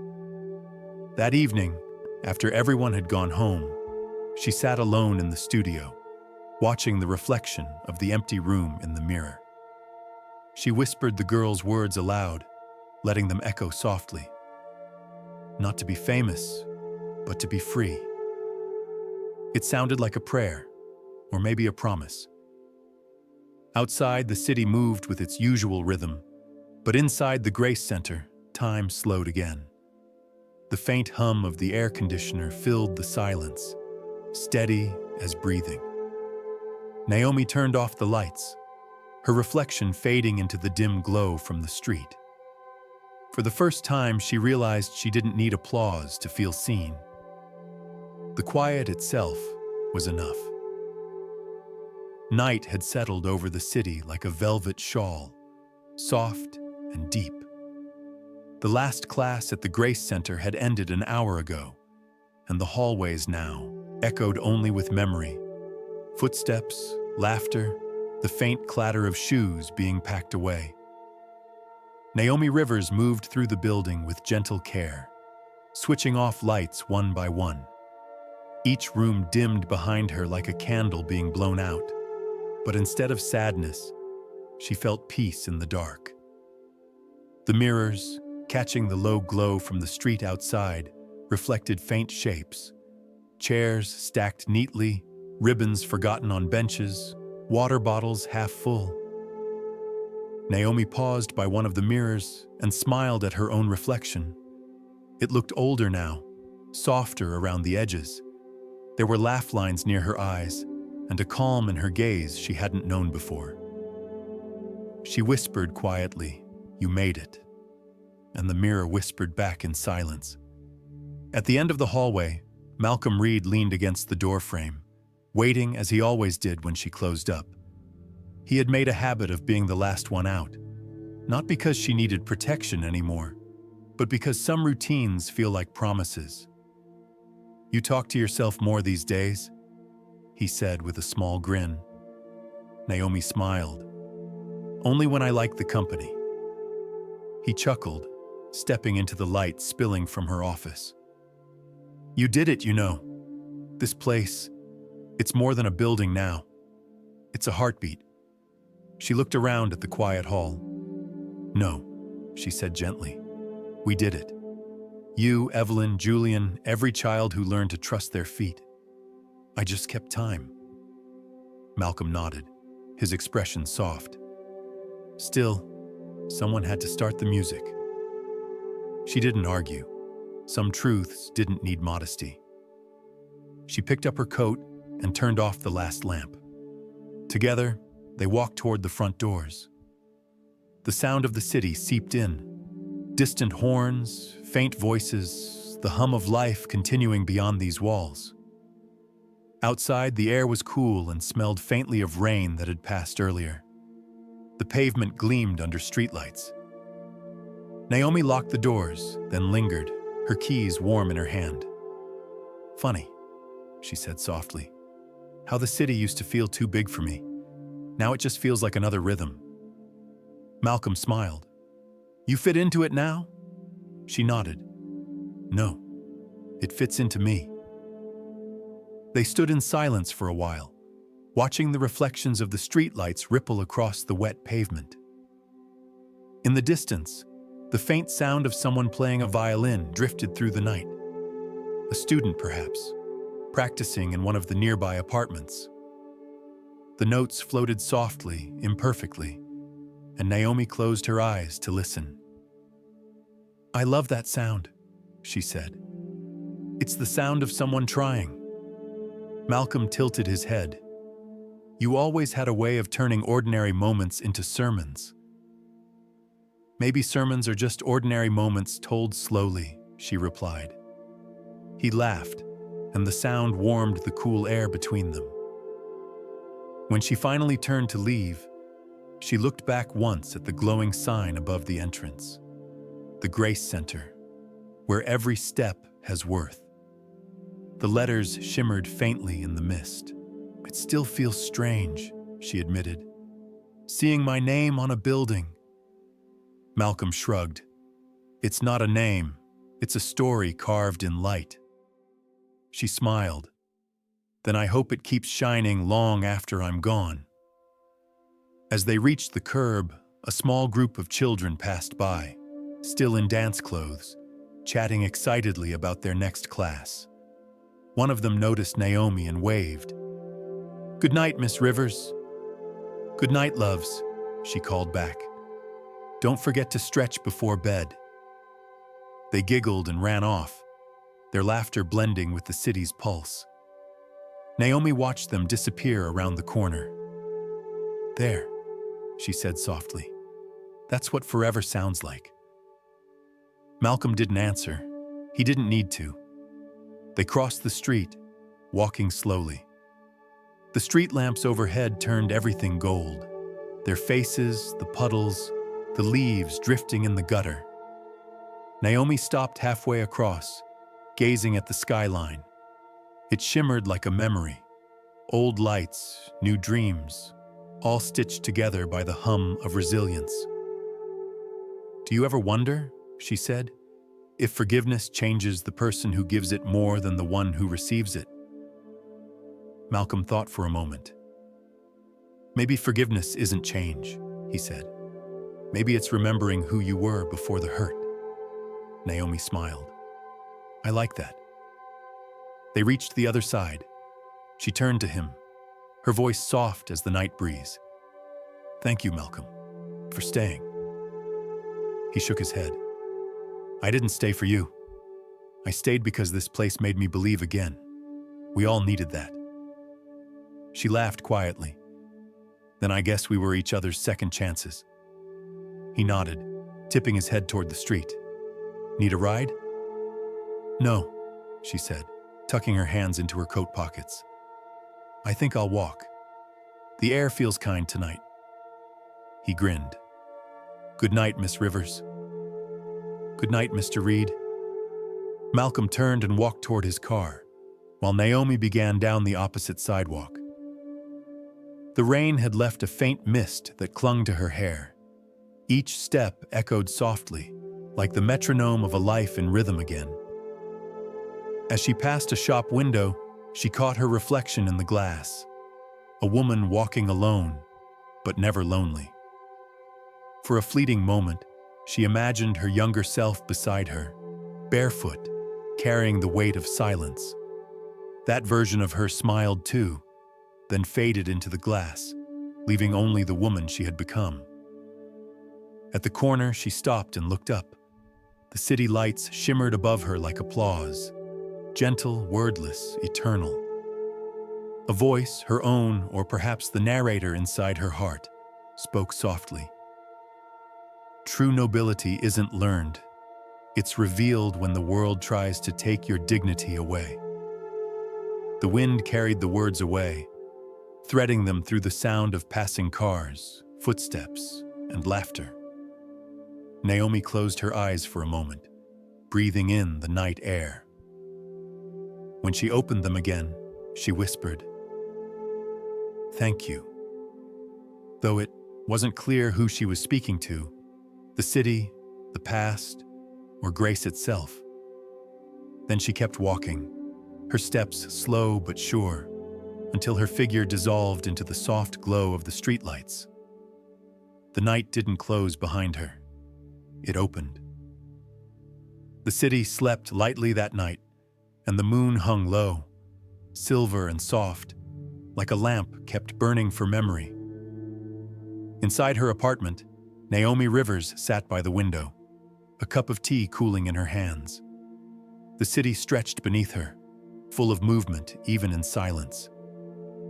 She had learned to love it this way, when it wasn't rushing or roaring, but simply breathing.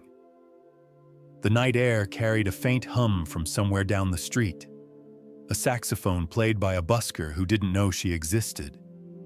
Yet somehow, the tune found her, weaving through the glass and into the quiet space she called home. It wasn't a waltz, but it carried the same heartbeat, a rhythm of persistence, soft and steady. On her table lay an open notebook, pages filled with neat handwriting. It wasn't a journal of success, but a record of gratitude. Names of children, notes from volunteers, small moments worth remembering. She wrote one last line before closing it gently. "Grace is what remains when everything else is taken." Her phone buzzed once, a message from Julian. "Julian, the City Council just approved expansion funding, 2 new studios by spring."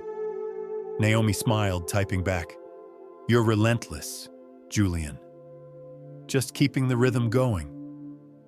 She set the phone aside, the smile still resting on her face. For a moment, she closed her eyes.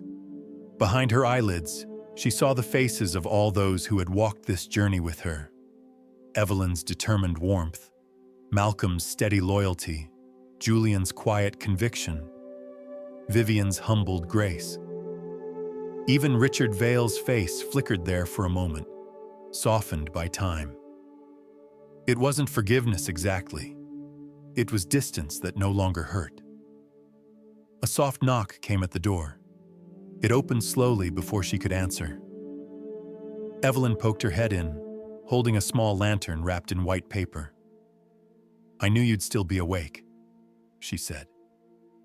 "You always stay up on the last night of the year." Naomi laughed lightly. "I thought you were asleep hours ago."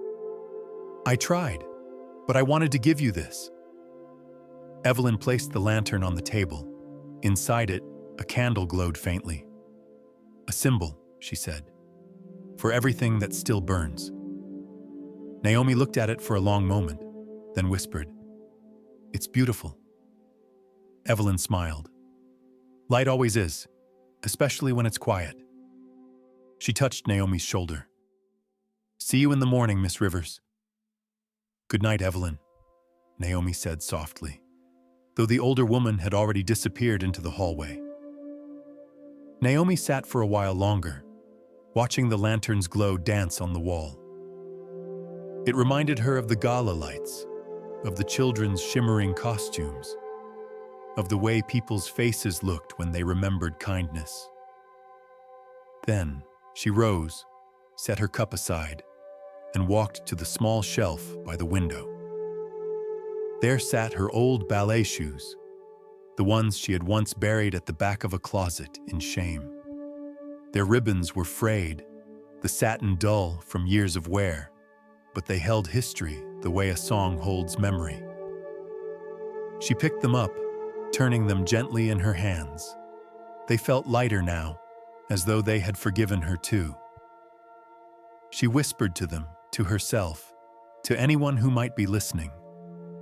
In the end, I didn't need a title, a marriage, or a stage. I only needed my grace, and grace is louder than money. Her voice trembled slightly, not from sadness, but from completion. The sentence felt like an echo she had been chasing all her life, and now, finally, it had come home. She placed the shoes by the lantern and stepped back. Outside, a few fireworks cracked softly in the distance, small bursts of color that faded into silver smoke. The new year was near. Naomi opened the window just enough to let the cold air in. The city exhaled around her, full of sound yet wrapped in peace. She took one deep breath and whispered, "For all of us who had to learn the hard way, may we keep moving with grace." Her reflection in the window was faint now, layered over the glittering skyline. For the first time, she didn't see separation between herself and the world. She saw continuity, each life brushing quietly against the next, each act of kindness keeping another heart warm. The narrator's voice, soft and steady, rose like the final verse of a lullaby. Sometimes, life teaches us with cruelty what kindness was meant to show. Sometimes, we are broken only so we can become gentler. And sometimes, grace arrives not as applause or reward, but as a quiet truth whispering, "You were always enough." Naomi Rivers didn't find her worth in a ballroom, nor in the light that followed her name. She found it in the spaces between, in laughter shared, in lessons taught, in every small hand she guided toward balance.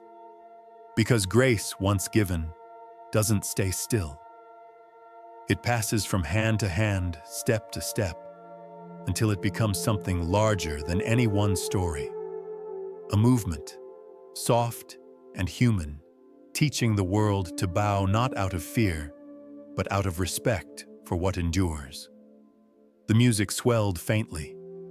The same waltz that had once silenced a cruel room, now played slower, warmer, with strings that sounded like breathing.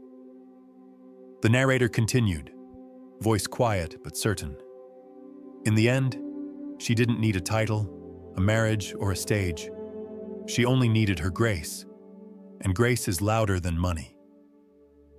The screen faded slowly to black, and the voice lingered a moment longer, wrapping the listener in calm. I'd love to know where you're listening from tonight. If this story reminded you that dignity is worth defending, you're welcome to subscribe and share it with someone who might need that reminder. The music softened to a whisper, the melody slowing like a heartbeat finding rest. Outside, the lantern by Naomi's window still glowed against the darkness. And though the city below never truly slept, it seemed for just a moment to pause and listen, to breathe with her. The final image held a small light in a wide world, steady and unafraid. Then the screen faded out completely, leaving only the sound of a single waltz note trailing into silence.